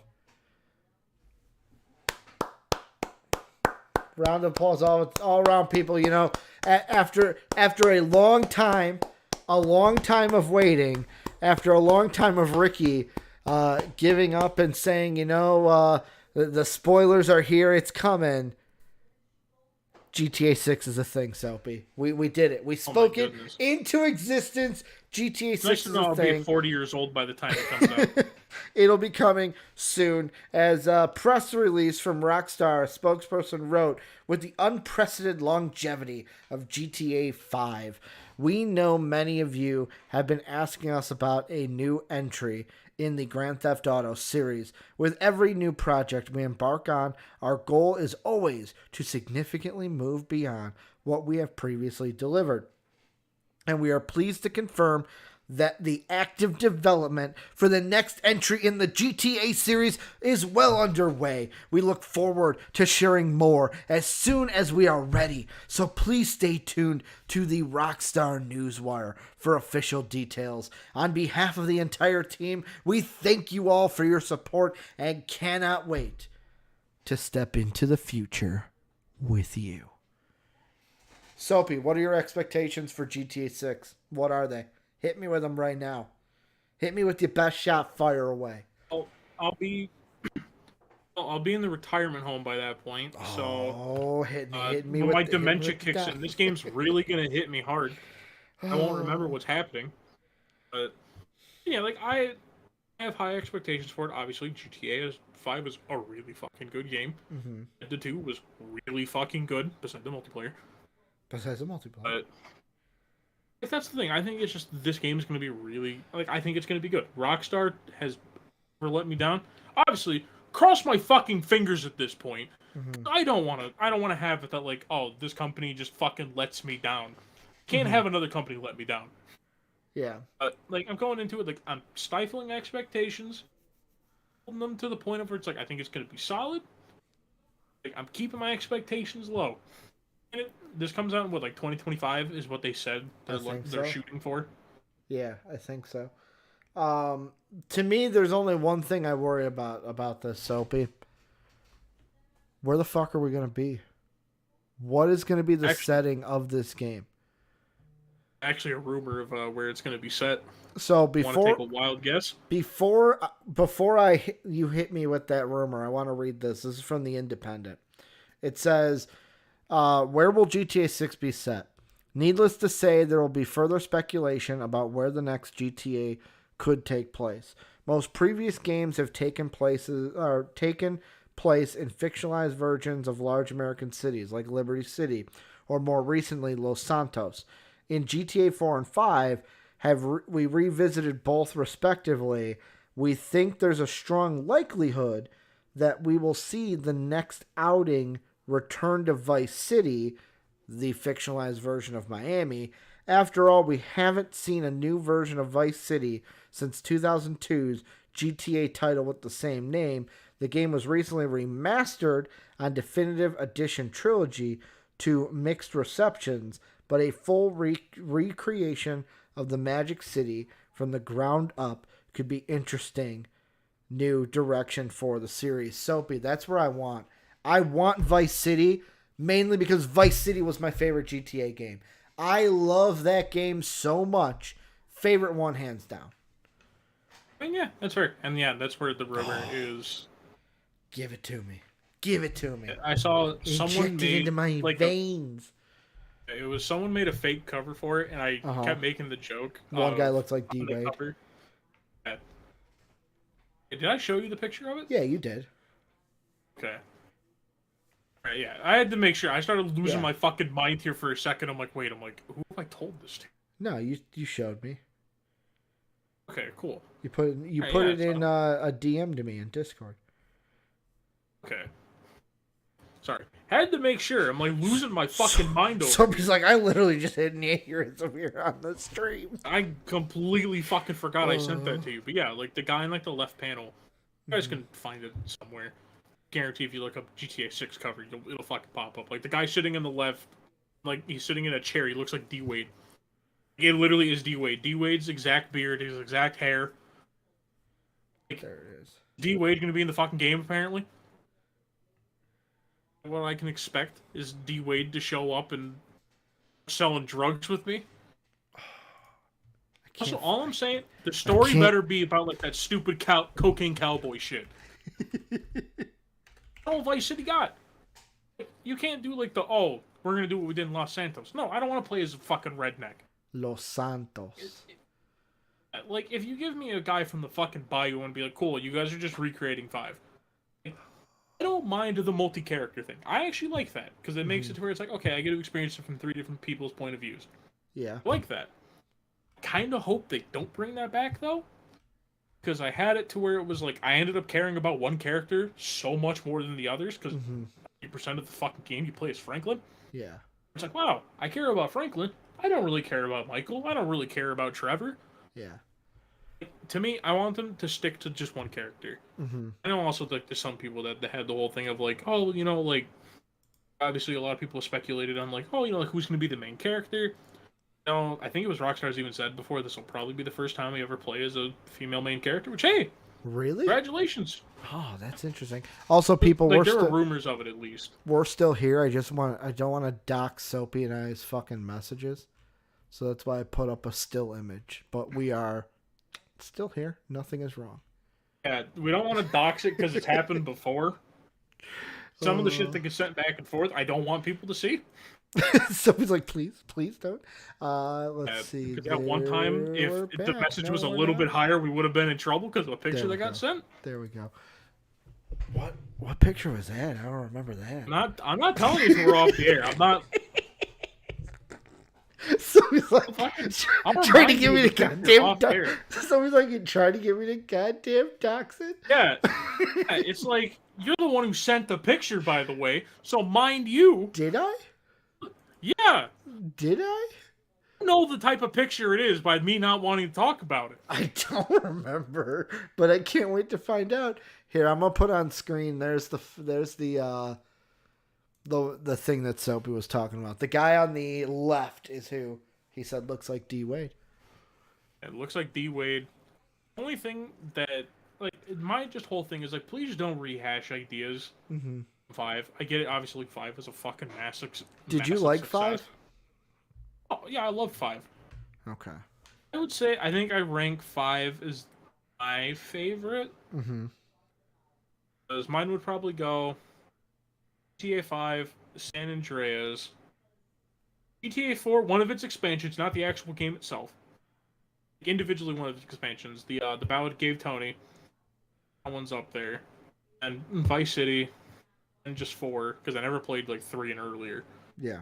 So 3 was my first true dive into GTA. Wait, and what?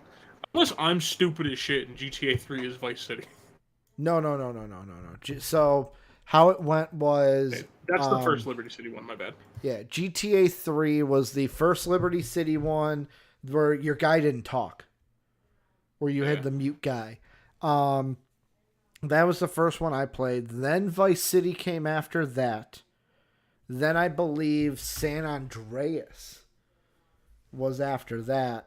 Then 4, then 5, I believe, is how the GTA games went down. Let's see. GTA game list. Because I played 3, I played Vice City. Let's see. Yeah, GTA 3 into Vice City into San Andreas. GTA 4 was the last one I played. I played a little bit of 4, and then that's where I stopped playing GTA. I didn't play GTA 5. I bought it. Soapy, as you know, it's sitting in my PlayStation collection, which will be played one day, I guess. Never get played. It will get played, damn it. It's in purgatory. It's never getting played. Never getting. It's like played. how Shadow of Mordor hasn't been played yet. Hey, it's coming. It's coming. Yeah, I've been hearing that for like 6 months now. I've recorded some Shadow of Mordor stuff. Wow. I have. I've recorded some Shadow of Mordor stuff. I need to finish that so then I can do some Guardians of the Galaxy and some Spider-Man. Because I got to play Miles Morales now. Because as we were on sabbatical, guys, I got a PS5. I got a PS5 now. So I can play things. I can play things that I want, Soapy. Like Elden Ring. Incredible thing. Just like how when you bought the fucking thing, the first thing you played was FIFA. Yeah. All things, not installing Spider-Man right away. At least I didn't play Avengers. Soapy would have murdered me if I played Avengers. Yeah, because then I know that would have taken you like fucking 4 months. Yeah, remember when I wasted my time Avengers trying to beat that? 3. I was like, I'm going to try to beat it, guys. Like, let's go. Yeah, Ricky was like, man, let's play Marvel's Avengers. And literally, me and Jake are making fun of him the whole time. He's like, well, what if someone asked me if I played it? It's like, no one is going to ask you that, and you know it. Someone's going to ask me. No one is going to ask. Not a single human being cares if anyone plays that. They may be like, hey, do you remember when that game came out? Oh, man. But in short, I hope we go back to Vice City. I hope we do. I mean, we probably are. Soapy, 2 of the last things before we touch up on some movie stuff, because I'll be honest, I expected this episode to go close to 2 hours. Like, I expected this to be the 2-hour special. Hey, we're back. Welcome back from outer space. 2 last things. First off, holy shit, Soapy, Wolf Among Us 2. Wolf Among Us 2 is coming back. I don't know about you, Soapy. I am pumped for this because I loved when Mark and I played Wolf Among Us, the first one, which I'm going to be honest, I think is on the MVP Sports channel. Because I think we played it before it was the same place that just the Five Nights at Freddy's one is. Yeah. Because I think we played it before we did the break of sports and entertainment. Maybe I re-release those. Maybe I download them and then re-release them on this channel for everyone to see. We can do a thing where like Patreon, you get it a week early, then we get it on this channel. I may re-release those episodes for everyone, but I cannot wait. It looks phenomenal, and this is like because correct me if I'm wrong, Telltale is now owned by Microsoft, right? We're the ones who revived them. I'm bankrupt, and we're like, nah, buddy. You owe us you still owe us the rest of the Minecraft game. We'll pay you to stay open, and they're like, okay. They finished, and they're like, fuck it, we'll just buy it. Hey, buddy, you owe us something. No, that was literally one of the things. That was the reason Telltale never fully shut down. Yeah. Because they were still in contract with Microsoft, and we are assholes about contracts. It is you are finishing this goddamn contract. Like, we don't care if you rush this shit if you have to. Mm-hmm. It was basically, because obviously then that's when Telltale got in trouble, because they just mass released everyone. No one fucking knew it was coming. Yeah. They didn't tell anyone that they were in financial trouble. Like, all the employees are like, oh, it's just a regular day of work. They're like, hey, buddy, go home. Jobless. Bye. God, I remember 3 years ago, too, when Dave, Mark, and I talked about Telltale shutting its doors for good on episode 11 of Too Old to Game. Hey, there you go. It's coming back. Back in full force now. Like, I'm really excited for this game. I love The Wolf Among Us. Like, I would say in the ranking of the Telltale games, and obviously the ones I played. Walking Dead Season 1, forever the best. Yeah, no. 1 and 2, number 1 and number 2, respectively. Yep, good point. Then Wolf Among Us. Then I have Tales of the Borderlands 4. Never played it. Never played Tales of the Borderlands. See, once again, what a shock. The Borderlands fanboy is biased towards the Borderlands game. I still have to play the Batman one, to be honest with you. I have it on my PlayStation. I just gotta play. I know the Batman one's supposed to be good, so yeah. I've got the Batman one. Dog shit, fucking Guardians one. Dude, Guardians. I bought all of the episodes because Johnny and I were gonna play it. We got past the fucking first episode, and I was like, I don't want to continue. I was like, I don't want to continue to play this. This is dog shit. Oh my God, was it bad? Game was not a very good one, to say the least. I just don't get how you fucked that up so much. You know what I'm saying? Oh, it's called not really knowing the universe and just kind of diving into it. But, like, the thing I like most about the trailer for the Wolf Among Us 2 is you can totally tell Microsoft money is behind this because it looks so fucking good. It looks way better than any fucking Telltale game that I've ever played. Yeah, no, like, I mean, that's the thing. Microsoft will throw money at your project if they think they can make money off of it. And hey, I'm just saying, that's the benefit of being the Microsoft family. We will whore money out to you. Like, now it looks like, I'll be completely honest, it looks like the same graphics that they use for Borderlands. I mean, they've always kind of used the same, like, graphical style of, like, cell shading. Yeah. So it's basically the closer you get to it, the closer you'll just get to looking like Borderlands. So I also was like, holy shit, that's Dorothy. Holy shit, that's the Scarecrow. The only thing I was like, where the fuck is the Cowardly Lion? I guarantee he's off doing something stupid. Being scared. Yeah, being scared. Watch. It's going to be like he's in jail. He's scared in jail or some stupid shit. Because, like, they made it look like they were hanging out in a fucking crack den. They were? What's Dorothy doing in a crack den? They were. Dude, a child. Times are tough. She didn't look like no child. I know, but, like, in the fucking stories, she's a child. She's, like, 10 years old. Yeah. Well, they're gonna make her like 19 and like a fucking crack whore or something. She doesn't have to be in a crack house. She's in Kansas. They don't have that there. There's only one bad thing about it, Soapy. I have to wait all the way until 2023 to play it. That is the pain. But I mean, hey, sometimes you can't rush perfection. Mm-hmm. Like, Now, watch us hype it up, and this game stinks. I, I hope you're wrong. I'm not. I You're hope wrong. I'm wrong, but I'm just putting it out there. There is the chance that it stinks. Soapy, the last thing that I want to talk about in gaming, I just want to kick it over to you because this is totally a you thing. I saw you post this in the MVP Discord, link down below, and I'm like, you know what? I'm gonna throw Soapy a bone here. I'm gonna give him something to talk about for gaming that is a full Soapy thing. Today, was it today? No, Tuesday. They posted Star Wars The Old Republic Disorder cinematic trailer. You put it in the Discord. You said it's always had the best cinematic trailers. What are your thoughts on this now that you get to see it? This trailer is so fucking good. Basically shows Jedi are little pussies and babies, and they lie to everybody. Malgus has been right this whole goddamn time. I will also put links to the trailers in the comment section for you so you can see them and pin them at the top.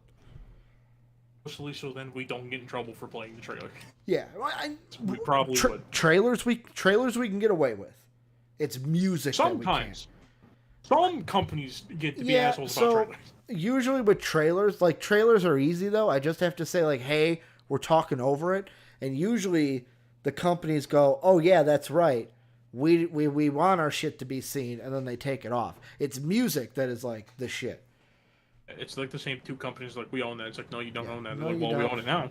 No, you don't. Yeah, no, it's basically just in the trailer. It kind of just shows. It kind of leans more into how the dark side looks at the Jedi, of where basically in the trailer they show like two little Twi'leks. I don't know what their fucking names are. Mm-hmm. I don't think their names are that important. Basically, like it starts off with it's like, oh, the Force chose you, so he takes one child and separates the two siblings. Blah blah blah blah blah. And later in the trailer, basically they have it to where Malgus shows up because of course he's in every fucking trailer. Malgus is the only goddamn guy they put in this thing. Every time we see him, he gets more fucked up than the last time. He's the Vader looking motherfucker, right? He's the guy with like the fucking metal mask thing, like the fucking rebreather, the fucking metal armor. Like Vader and Bane had a baby. Yeah. Basically, every time we see him in trailers, and I shit you not, you can go to the very first trailer they ever released. I mean, okay, technically second. Over there on the space station where he's not fucked up. Then you go to the second one, which is the very first one they released. He just gets more fucked up every time we see him. Yeah. Because at first it's like, oh, okay, actually no. You gotta watch him in a certain order to watch him get fucked up. You have to watch the second one ever released. I think it's the third. Yeah. And the first. Then, like, the fourth one. And then the newest one. He's just fucked up more every time. Yeah. The first time starts off perfectly fine. Nothing happens. Uh-huh. Second one, he gets blown up by a fucking grenade. Now he has a rebreather. Third one, he gets, like, his fucking arm cut off. And now he's a robot. Yeah. Now he just looks like a wrinkled ball sack. But he's old now. But, I mean, hey, He's old. It happens to the best of us. It happens to the best of us when we go through a tough time of getting crushed by rocks and, like, blown up all the fucking time. Yeah. It's basically just in the trailer. It shows Malgus' side of everything. Because obviously, in Star Wars it's always, oh, good, bad, Jedi, Sith. Basically, it shows the fact of where Malgus makes a very real point of like, hey, the Jedi are also shitty. Like, everyone's shitty in this whole thing. We don't lie about being shitty. We know we're shitty. They lie about it because they know they're shitty. Yeah. It's basically then they show the flashback of like the Twi'leks when they're little kids, and basically it's a robot asking like, "Are you taking both of them?" He's like, "Yeah, no, fuck the other one. I don't need that one." I don't need. And lo and behold, they show the other one can also use the Force. They just didn't want to take the other one. Yeah. And the other kid ended up as a slave. Wow. Or basically, mind you, that happens to a lot of Twi'leks apparently. Yeah, they just become slaves. I mean, isn't that like the whole thing of like with the Sith of like why it's like Anakin easier to go over to the dark side because like you were never shown. Well, he was shown love by his mom. Never mind. Yeah. I'm a fucking idiot. White men can dumb. No, it's more of the movie version of the Sith is way different than like the Old Republic Sith. Okay. The Old Republic Sith wasn't like the rule of two Sith, where there's only two. Basically, by the point that Malgus is here, there's like hundreds of them. Yeah. It's basically Malgus's view of it is that the Jedi lie about being on the good side. Is the fact that basically they are just as bad as we are. They lie about it though because they want to not look as bad. Because obviously they preach like it's peaceful, blah blah blah blah. And he's like, but separate kids from their families. You will tear apart a family if you have to get to somebody. Yeah. And if you don't get what you want, you will kill people. Basically, Malgus frames it as, that's what the Sith do. Yeah. We're the bad guys. Basically, Malgus is calling them out their bullshit, and Malgus is right. Fuck the Jedi. If you support the Jedi, you're the garbage human being. Yeah. Anakin was right. Fuck the light side and fuck Santa. Coruscant gets everywhere. Yeah, but when does this game come out? Do you know?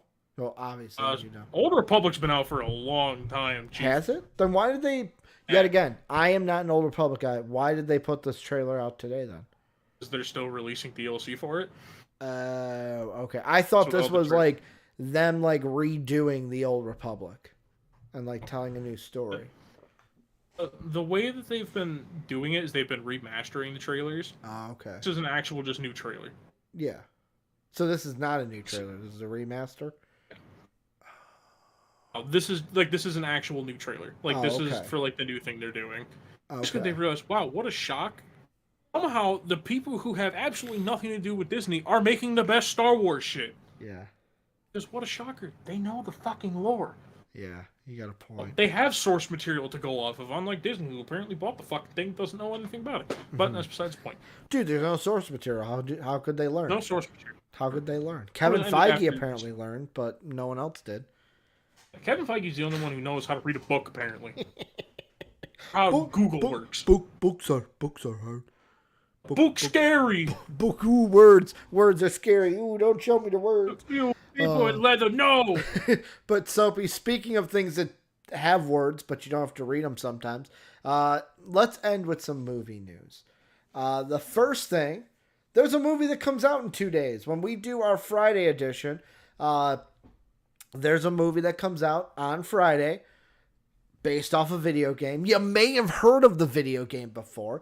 It's called Uncharted. Tom Holland's in it. Mark Wahlberg is also in it. I don't know why I did the Shooter McGavin gun for Mark Wahlberg. But those two headline it. Soapy, should we be concerned that the news coming out is that the Uncharted reviews are horrible? Because it says here, so far Uncharted has received a 42% critic rating on Rotten Tomatoes. While the score certainly could have been lower, fans of the video games expected more out of the beloved source material. Instead, Uncharted turned into a rather generic and lifeless project, with its only real saving grace being the cast, but even that has divided critics. A couple of them I want to read. Screen Rant says, Holland is all right in the role, but the issue is the film doesn't seem to understand who Nathan Drake is as a person, even in his early days, and it drags down the story. The film could have been about just anybody with the way Nate is written. Polygon says, the film version feels like the writers were assigned different aspects of adapting the Uncharted formula: puzzle solving, sneaking around, parkour, and larger-than-life action. The fragmented story makes it even more difficult for them to introduce and alternate between so many different characters. But even without the burden of introducing so many characters, the choices propelling Uncharted still lack stakes, genuine peril, fascinating twists on history, and adrenaline-pumping adventure. And then last but not least, Mega Boomer Roger Ebert, or Mega Movie Boomer Roger Ebert. Uncharted seems to want to ride the goodwill of the video game adventures of Nathan Drake more than create any of its own. It takes no risks and feels like a bare minimum effort in terms of storytelling. Soapy, where do you fall on this? Should we be upset, or should we be at the point like Jake says? Jake's excited for this movie. Jake says as long as it's a good movie, that's what it is. If he has fun watching it, that's all it's got to be. Should that be your mindset, or should we be mad that, yet again, video game movie is shit? The main thing with it for me, personally, and this is just the way I'm looking at it, is It is very much a thing of I went into this with very low expectations. I literally called it when I heard we were getting a movie that is going to be a little shit. Lo and behold, it looks like I'm going to be right once more. Oh man. Oh man. So, all I'm saying is if you make a video game movie, how about little crazy thought process? Well, you know shit about the game. Yeah, good point. I'm looking at the microphone. I know I'm not looking at the camera. I don't need to look at the camera. I already know. I need you guys. Look, you don't even need you right now. I don't need you guys. I don't need you. Is it so hard to apparently figure out how to do that? It's so hard to figure out how. My hand's covering the thing. That's why it's blacked out right now. No. I thought you just turned off your camera. I couldn't tell if you turned it off or if you were like, it's still in there. It's the back of the camera's really fucking hot, so I'm burning my fingers by putting it on here. But you know what? Damn it, I'll go through the pain for the show. But go ahead. It's just I hate whenever they do like film adaptations and they're like bringing this to life. Like, no, fucking don't. It doesn't work that way. No one wants to see it that way. No one cares. Like, this movie could be entertaining in a dumb way. I wouldn't fucking care. Like, I don't give a shit that, like, oh, it's an entertaining movie. Like, okay, cool. Watch Indiana Jones. That's my whole thing. If you make a video game movie, at least try. Don't just, like, slap a name on it. Be like, hey, it's Uncharted. It's actually Indiana Jones 2.0, but hey. Fuck it. Well, I mean, the big thing, too, and, like, so Uncharted, I will say, one of the games I never, like, I should have played, never really played. But I feel like it almost falls into the same trap that Tomb Raider fell into, to where it was like, Tomb Raider was worse. Tomb Raider was just, Laura Croft is hot. The hot woman Indiana Jones. And, like, the story just was generic and bland. This one, though, it was like, the thing I never got was, like, and you and Jake talked about it, like, more, like, in depth, because both of you guys played the game. Isn't Sully supposed to be younger or the same age as Nathan Drake? So, like, yeah, I think so. Why I get why Mark Wahlberg, because you got to sell the movie. But, like, there's a part of me that goes, you're basically telling Spider-Man that he's not big enough. You're telling Spider-Man he's not big enough to sell this movie. You need Marky Wahlberg. Let alone the fact that, was Mike Wahlberg the main star in a movie that's about to pass Avatar? No, he's not. I don't think Wahlberg's in one of the biggest movies of all time. Tommy H's. Tommy H's. Tommy H headlined that shit.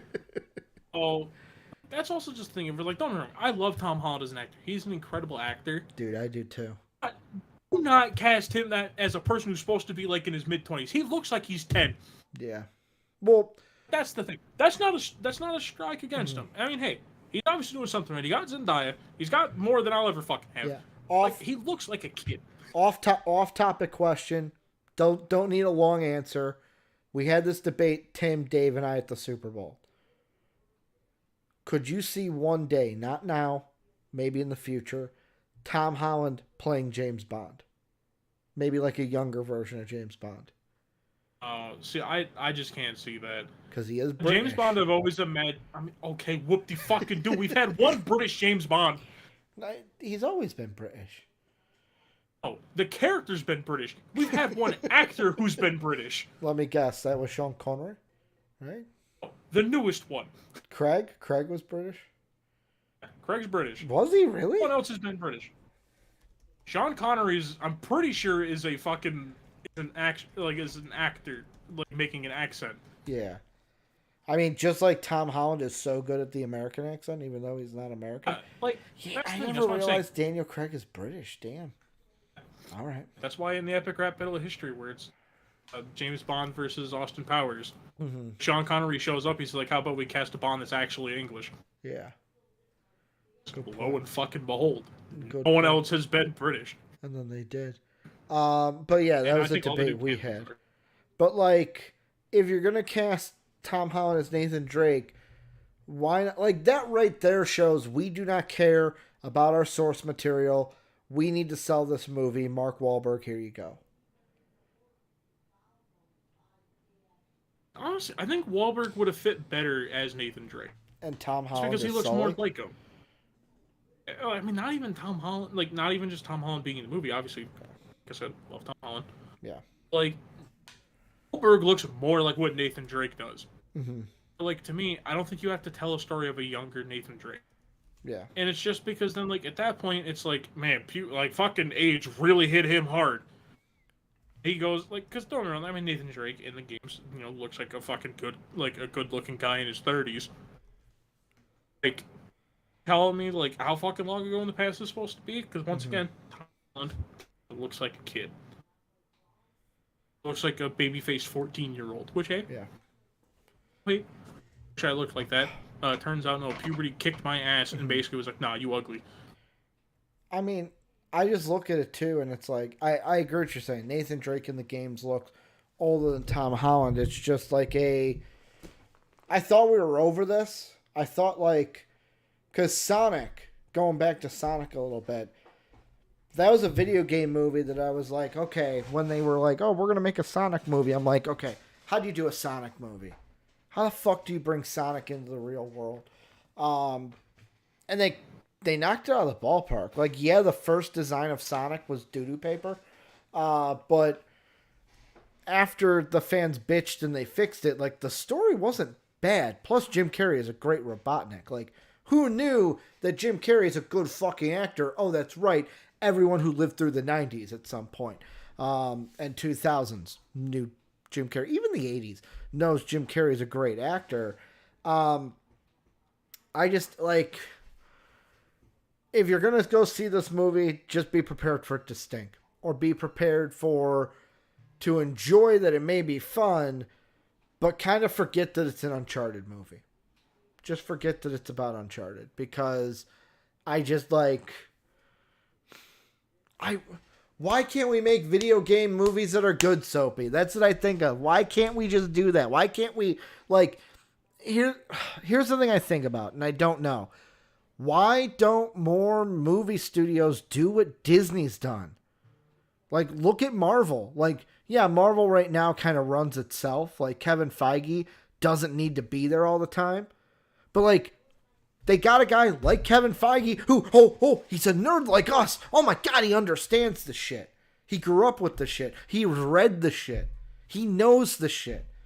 Like, that's why the Star Wars project that Kevin Feige's going to do. I'm not even as huge of a Star Wars fan as you are, but I'm excited for it because I know the man behind the project is a nerd like me and is going to keep the work true to what it's supposed to be. I think a lot of it is the fact of a lot of people who write movies, they tend to be on the older side. They didn't grow up with a lot of this stuff. Yeah.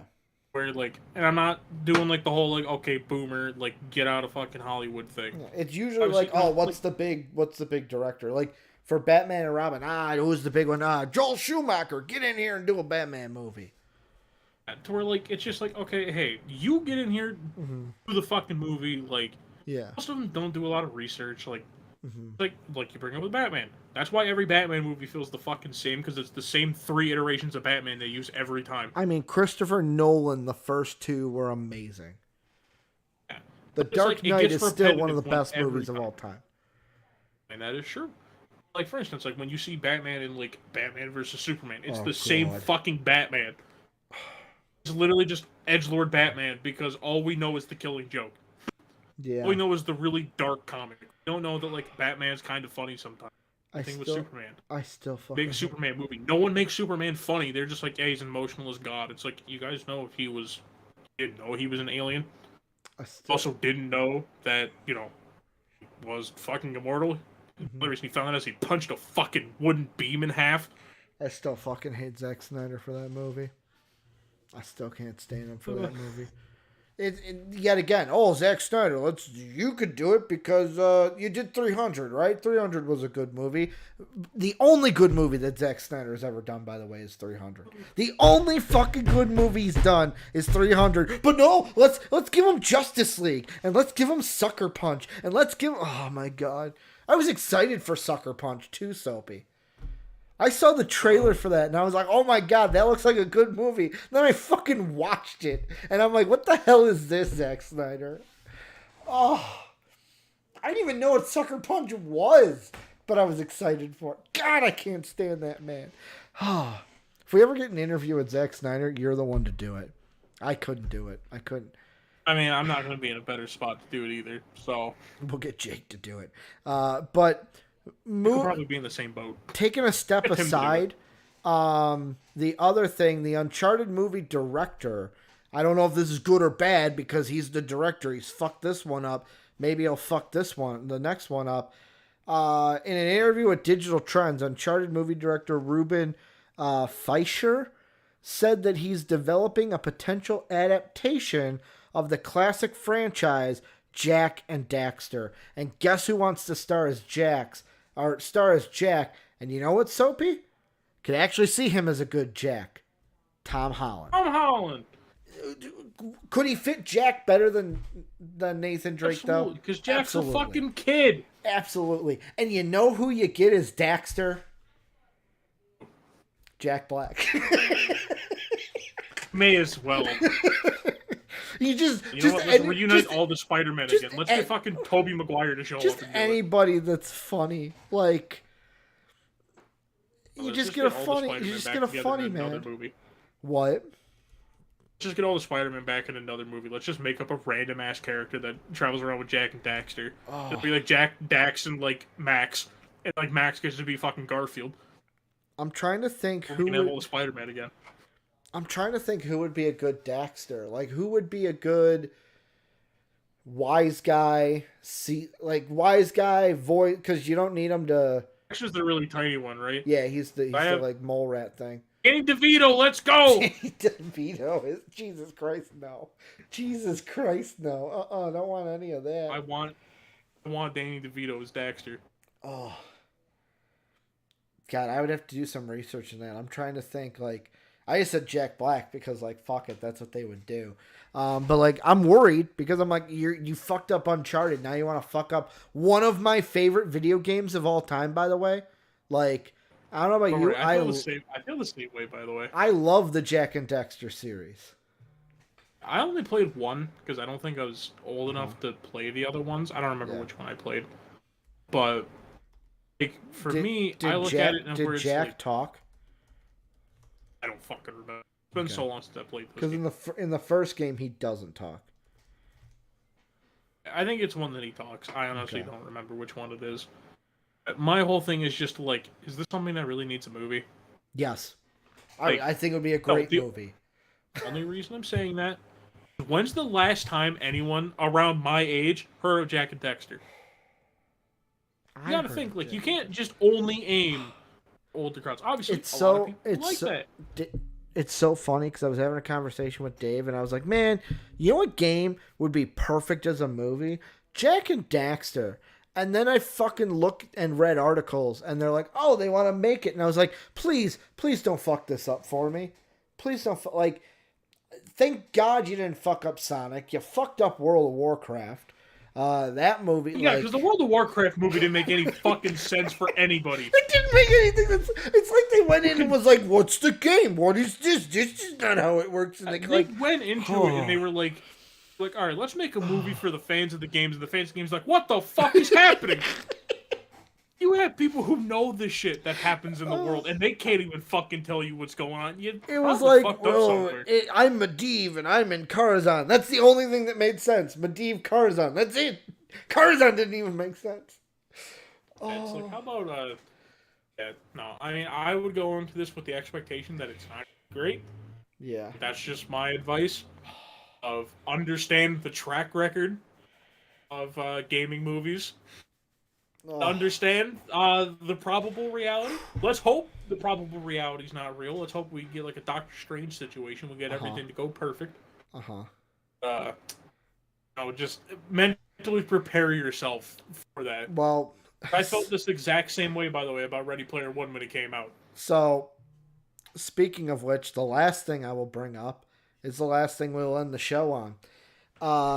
It has been announced, Soapy, this is mainly for you, because even though I've played these games and loved them, I would say you're more of a fan of these games than I am. You're more super fan to them than me.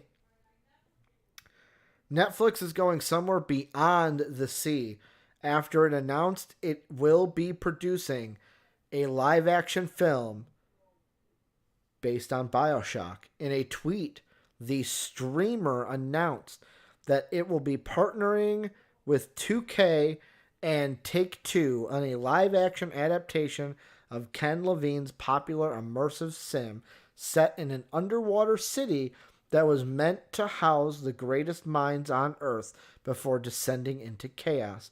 The Hollywood Reporter says no writer or filmmaker is currently attached to the project, though plans for the movie have been in the works for almost a year. And then they just give kind of things about the game. In a statement, Take-Two CEO Strauss Zelnick said, Netflix is among the best and most forward-thinking storytellers in all of entertainment today. We are thrilled that they share our vision and commitment to the BioShock franchise, which is beloved by millions of fans around the world. Soapy, is this going to be good? Or will this be another video game faux pas? It's a video game faux pas. I'm calling this shit from a mile away. Oh, because one, I'm saying it right now, I don't like Netflix movies. They made one movie I actually liked, mind you. Uh-huh. Which, honestly, I only liked that movie because it was fucking something I had seen before. Mm-hmm. Two, they're gonna cast the wrong... Like, this is the thing, I guarantee I know what the story's gonna be. They're gonna be like, oh, Rapture before it was Rapture. It's gonna be like, cool, so I get to see the downfall of Rapture. Congratulations, yay! I didn't need you to tell me the story, yay! The end of the article also says BioShock has long been a target of a Hollywood adaptation. Soon after the launch of the first game, Pirates of the Caribbean director Gore Verbinski was attached to a live-action movie. According to the Hollywood Reporter, the director's planned budget and an R rating put the project on indefinite hold until eventually plans were shelved. As R-rated blockbusters become more prevalent, and as Netflix is keen on building a stable of known franchises, these issues no longer appear to be a roadblock and will be taking an elevator under the sea very soon. It's just my whole thing with it is my entire worry comes from the fact of, like, if with BioShock, a lot of it is show, don't tell. Mm-hmm. Because, for instance, when you play the first BioShock, play it in the they dark. don't tell you shit. Yeah, play it in the dark. Or you're just fucking plunged into the game. They're like, hey, here you go. You get to just see this guy get ripped fucking apart by a splicer the second you get into Rapture. This one, like, are we picking up where the game started? Are we doing before? Because, I'm sorry, I don't give a shit about Rapture when it was normal. Yeah, so... BioShock Infinite's DLC that they did, like the Burial at Sea, when they show it being normal, I don't give a fuck about normal Rapture. Yeah. Like the fact that it's like fucking spooky people running around up fucking walls and shit, some fat guy in a suit drilling people. The way I would do this if I was them, and I hope they do it this way, if you're going to go the rated R route, treat it like it's a horror film. Treat it like it's a gory horror film, because the one thing I like, playing BioShock to me will always stay with me as a memory, because the first time I played it, I didn't play it when it came out in 2007. I played it when I was like after college. What it was I was just out of college teaching, and one of the guys I was teaching with was like, dude, you gotta play BioShock. It's a great fucking game. But he's like, play it in the dark. Turn off all the lights, play in the dark. So I would only play it at night when it was pitch black. I would play it in my basement. My basement gets super fucking dark to where I can go pitch black in the dark. And I did that. The only illumination was the TV on my face. And it's one of the best experiences in gaming that I've ever had. Best experiences. Because of how fucking scared I was. The first night, I was afraid to go to bed. That's how scared I was. And it was all because of how I played that game. Like, if they go that route, yes, the story still needs to be good. It doesn't have to copy the game completely in my mind. It just has to relate to the source material and not be fucking stupid. But like, if it's gory, if it's got that horror aspect, that alone could put it a leg up to where it's like, okay, how do you fuck this up? And I think my main thing as well is I think if you follow the events of the first game, you have to nail the casting of Andrew Ryan. Okay. You cannot fuck that up. He's the guy whose he's the guy whose voice you hear, right? And like who you're. No, he's like the main enemy. Yeah, he's the one that he's the one you find out about at the very end of the game, like the big twist about him. Oh, that's Fontaine. Okay. That's the part of BioShock 1 that shouldn't have existed. Fontaine should not have been a thing. Andrew Ryan's the guy who founded Rapture. Okay. He's the guy that, like, when you first start up the game, they have the whole, like, it's like, is a man entitled to the sweat of his brow. Andrew Ryan's the one who gives this the speech of, is a man entitled to the sweat of his brow. Okay. Government says no, it belongs to the government. Yeah. It's democracy says no, it belongs to the government. Yeah. Communism said no, it belongs to the people. Okay. Says the church, it belongs to God. Basically, he is the one who did all that, and he's like the main bad guy. Yeah. In BioShock 1. Mm-hmm. Me, you have to nail that. Yeah. It has to be your best actor. Don't give a fuck about the main one. Because I'm going to be honest, I don't want that motherfucker to talk. Do you have a thought in mind of who you would have? It has to be someone with a mustache. I'm saying it right now. It has to be a mustache. And one, I first thought of Tom Selleck. First thing, that's the mustache I think of in Hollywood. Selleck every time. I started thinking about it, though. I was, thinking about it in my head. Mm-hmm. Gotta get Brad Pitt to grow his mustache back out. He has Andrew Ryan's mustache. His pencil mustache has Andrew Ryan's mustache. I'm not asking him to look like Andrew Ryan. Obviously, they look pretty different. Andrew Ryan tends to, kind of be more of like a square head.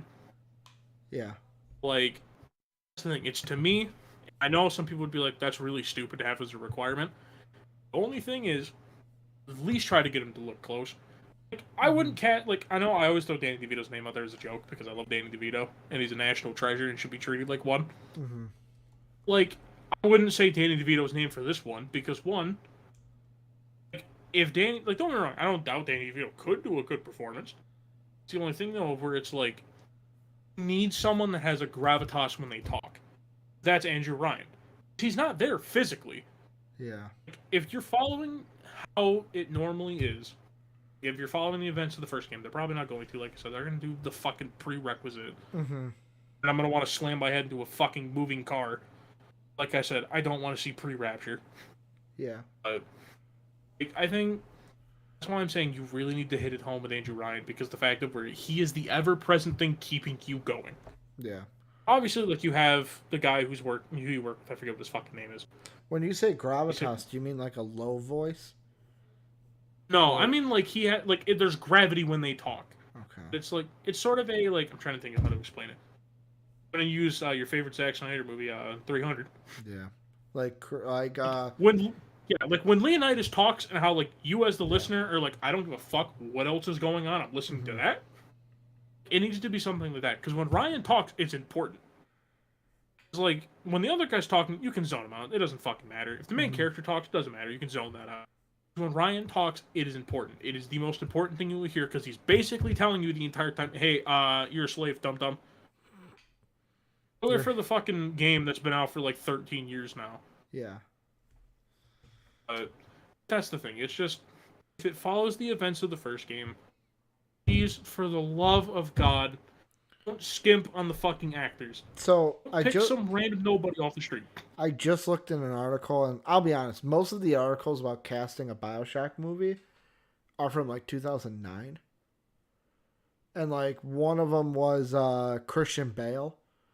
But the one in this article that was written like yesterday, I don't know if I don't know. It's not a bad casting, but I don't know if it's 100% right. For Andrew Ryan, it has RDJ, Robert Downey Jr. I actually don't mind it. Mm-hmm. The only thing is, he cannot play like Iron Man. No. That is my only problem. He cannot have like the mannerisms of Iron Man. Obviously, I No. know Robert Downey Jr. is a very good actor. He's not just a one-dimensional thing. All I'm saying is you cannot have it to where he acts anything like Iron Man. Andrew Ryan is not sarcastic Yeah. in any way, shape, or form. That man is all business. He does not like you being in Rapture because he knows why you're there. Mm-hmm. He knows what's happening. He knows The damn well I can't fucking stop it. the only thing, like, I don't think it's perfect. The only thing I like about it, though, is yes, Tony Stark is Robert Downey Jr., but like if you look at RDJ recently, Sherlock, he's played Sherlock Holmes, he's played Tony Stark, he's played Doctor Doolittle, um, he's played, he's been in like a comedy like Due Date, he's been in Tropic Thunder, like all of these movies. It's not like he's just Tony Stark in this movie. Like he's a good enough actor, obviously, to fucking change and be like, okay, what do I need to bring to this character? I just don't know if he's the right fit voice wise exactly for Andrew Ryan. And like that's why, like for instance, I threw it like Tom Selleck. Yeah. Because to me, like he has a very commanding voice. Like for instance, the only thing I personally ever seen him in is Blue Bloods. Yeah. The only reason I've seen it is because my mom fucking loves that show, and she Uh-huh. falls asleep on the couch, and I fucking hear it back in my room every time I'm doing anything because she listens to the TV on like fucking 50. I hear it outside the house. I can shit talk her doing that because she doesn't watch this. So, well, you turn the TV down next time. But, Why don't you turn the TV next time, Ma? but, and like yeah, like that's the thing. Like whenever he talks, and then I'm like, okay, I'm like he's got a voice that like he was giving a speech, I'd listen. Yeah. This thing, and obviously like once again, yeah, Robert Downey Jr. is really good. I don't know if they got the budget to get Robert Downey Jr. Yeah. That's my only thing. It's like it's a Netflix movie. Obviously, Netflix has money to throw around, but at the same time, like a lot of their movies tend to not have super huge budgets. Not, Mm-hmm. sometimes they look a little half-assed. It's like that's like the one thing HBO's got on them Yeah. is HBO fucking puts a lot of money towards their originals. The other two I've seen is a lot of people say Tom Hanks as Andrew Ryan. So, like, I think it's a lot of people who are just gonna throw up big names. Yeah. Like, because obviously I know I threw out a big name. Tom Selleck's a pretty big name. Well, But, like, I'll throw out one more that I don't hate, and I don't know. I don't know how big of a name he is because like he's nowhere near Robert Downey Jr. But yes, he's been doing movies since like 1970. Daniel Day-Lewis, who played Abraham Lincoln in the movie Lincoln. I mean, my only thing is, Mm-hmm. obviously, you know, like they can dye his hair and everything. Yeah. It's like Andrew Ryan's not like a 55-year-old. He's like 40. Yeah. Well, I mean, Daniel Day-Lewis is 64. No, but like he has like gray hair and stuff. Yeah. Me, like I think for instance, like a guy that, and one, he's a perfect fit for it because one, this man loves video games. This man is a nerd. Me doing that alone, can you guess which actor I'm talking about? I'll give you a hint. He loves nerdy shit, and he is in a nerdy ass show. He nerded out about when he first got the role. He's in a nerdy show, TV show. He's in a show based on a video game, Uh-huh. or also technically a book series. Yeah. Everyone knows it from the video game. Yeah. He is a kind of big name. Played a pretty big, important role in a movie before. He's the main character in this TV show that I mentioned before. About a video game. What's the Netflix.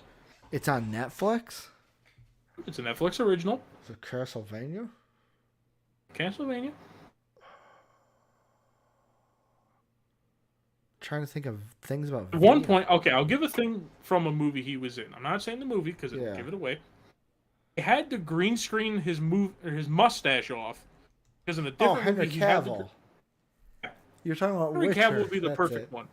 Okay. Because see, all I'm saying I is thought about him because of the because you mentioned mustache. But then I was like, I don't know if his voice is the I think he gravitas can you're pull it looking off. for. Mm-hmm.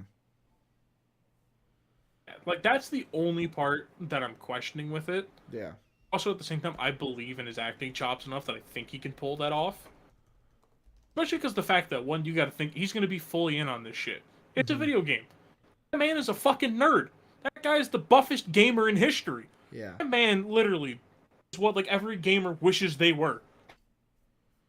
Mm-hmm. You're gonna get 100% effort because it's nerdy shit. He loves nerdy shit. Now, granted, I don't know if he likes Bioshock. If he hates it, don't fucking bring him on because he won't like it. Yeah. But if he's a fan of Bioshock, fuck it. Bring him on to be Andrew Ryan. Like, he's not as expensive as someone like Robert Downey Jr. Like, you're still gonna get 100% out of him because congratulations, when you hire a nerd who really likes doing this shit, probably gonna get people who really fucking like it, and they're gonna do their damnedest to do good at it. Yeah. Like, yeah, I don't know. It's just, that's my whole thing. It's just they have to get Andrew Ryan right. I don't care if they get anyone else wrong. I also stand by it. Go ahead. They have to do Big Daddies right. You cannot fuck them up. They are the poster child of the goddamn game. They're on the cover of the goddamn games. I'm not asking for you to give me the Mr. Bubbles version that's in fucking Bioshock 2. You can give me the Rosie Riveter ones. I don't care. That's what they call them. Yeah, I know. Mr. Bubbles in the second one. But that's what the little sisters call them. Yeah. Like, if you do the Big Daddies, you have to do them right. Do not change a single fucking thing. This is why you make it an R-rated thing. Because guess what? For anyone who doesn't know, the Mr. Daddies, Big Daddies, are really fucking creepy in lore. You know, because they are... Go ahead. Go on your rant. Something sparked to me. No, it's just, I'm just kind of filling people in case they don't know and stuff about Big Daddies. Basically, the whole thing, they're called Big Daddies just because they got paired with little sisters. But before, it's basically, they were people who either A, unknowingly bumped into Rapture, B, were criminals. So the way that they did it was they basically grafted them into the suit and like, hey, dumb fuck, you're going out into the ocean. Yeah. Which is why they make those really weird, horrific fucking whale sounds they make, because that's literally them wailing in pain. They are grafted into the fucking suit. Yeah. Where it's like, hey, here you go. There's this creepy as shit thing. They wander the fucking halls. Like, they leave you the fuck alone most of the time if you don't fuck with them. Like, it's just, you have to nail them as well. Yeah. I'm not saying, like, spend a shit ton of budget to make them look really good. Obviously, don't make them look good. Don't, like, Photoshop them in. Like, as long as you can at least get it to where, like, they look good. And once again, like I said, you don't have to be the Bioshock 2 version if you're not doing Bioshock 2 story. Just, make sure if they are in there, they look good. My little rant's over. How old is Andrew Ryan? He's like 40 something, I think. Okay. Like 40s or 50s, somewhere in there. Because as I'm just looking at like voices, there's 3 that came across. One of the first one I'm going to mention, I'm just going to say, I know that he's blacklisted. I know he's blacklisted, but Kevin Spacey would have been a good, like... It's a damn shame Kevin Spacey is not a good person. Yeah, I know. Blacklisted because he's a shit human being. The other 2, I'll give you the least likely one because he is 73. Jeremy Irons. Okay. But the one that I just looked at was like, ooh, he could do it. He's 50, could pull off a 40s look. Paul Bettany. Vision. Okay. I mean, yet again, like, with Vision had more of like the British voice because it was the Jarvis voice. Bless you. Yeah. But like, he's one that I think was like, okay, that could work. It's just, what type of voice are you looking for from Andrew Ryan? That's what I think it comes down to. Are you looking for a low voice, a higher voice? Like, I think it's like a British voice. Okay, so I did the math. Now, granted, we don't actually know when Andrew Ryan was born in lore, but we do know he was alive to see the Russian Revolution. Yeah. We also know that he died in 1960. Okay. Oh, I just guessed like 1910. Yeah. So he'd be 50 years old. Okay. So Paul Bettany could work. Paul Bettany could Yeah, work. like that's the thing. Like I said, it's just you don't have to get the exact look right as long as you just get someone who can be commanding. Yeah. Yeah. No, I That's agree. all I care about. I agree. The big thing for me is horror. Just give me that horror, and that comes along with the big daddies, like making them. Because if you knock down the horror, you make them scary as fuck. You're halfway there.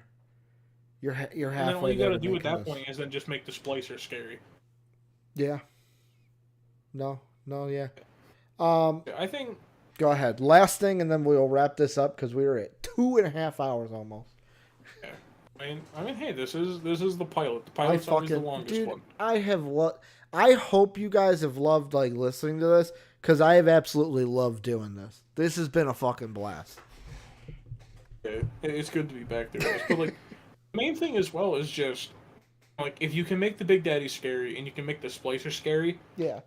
You can like I'm not gonna say comically scary. Like don't have them do like the boo jump scare. Don't fucking do that. Yeah. You do that. This, I will go this down isn't to your studio FNAF. and fight each one of you. This is not FNAF. Like I don't want it to hear like a fucking phone. I'm like hello. Welcome to Rapture.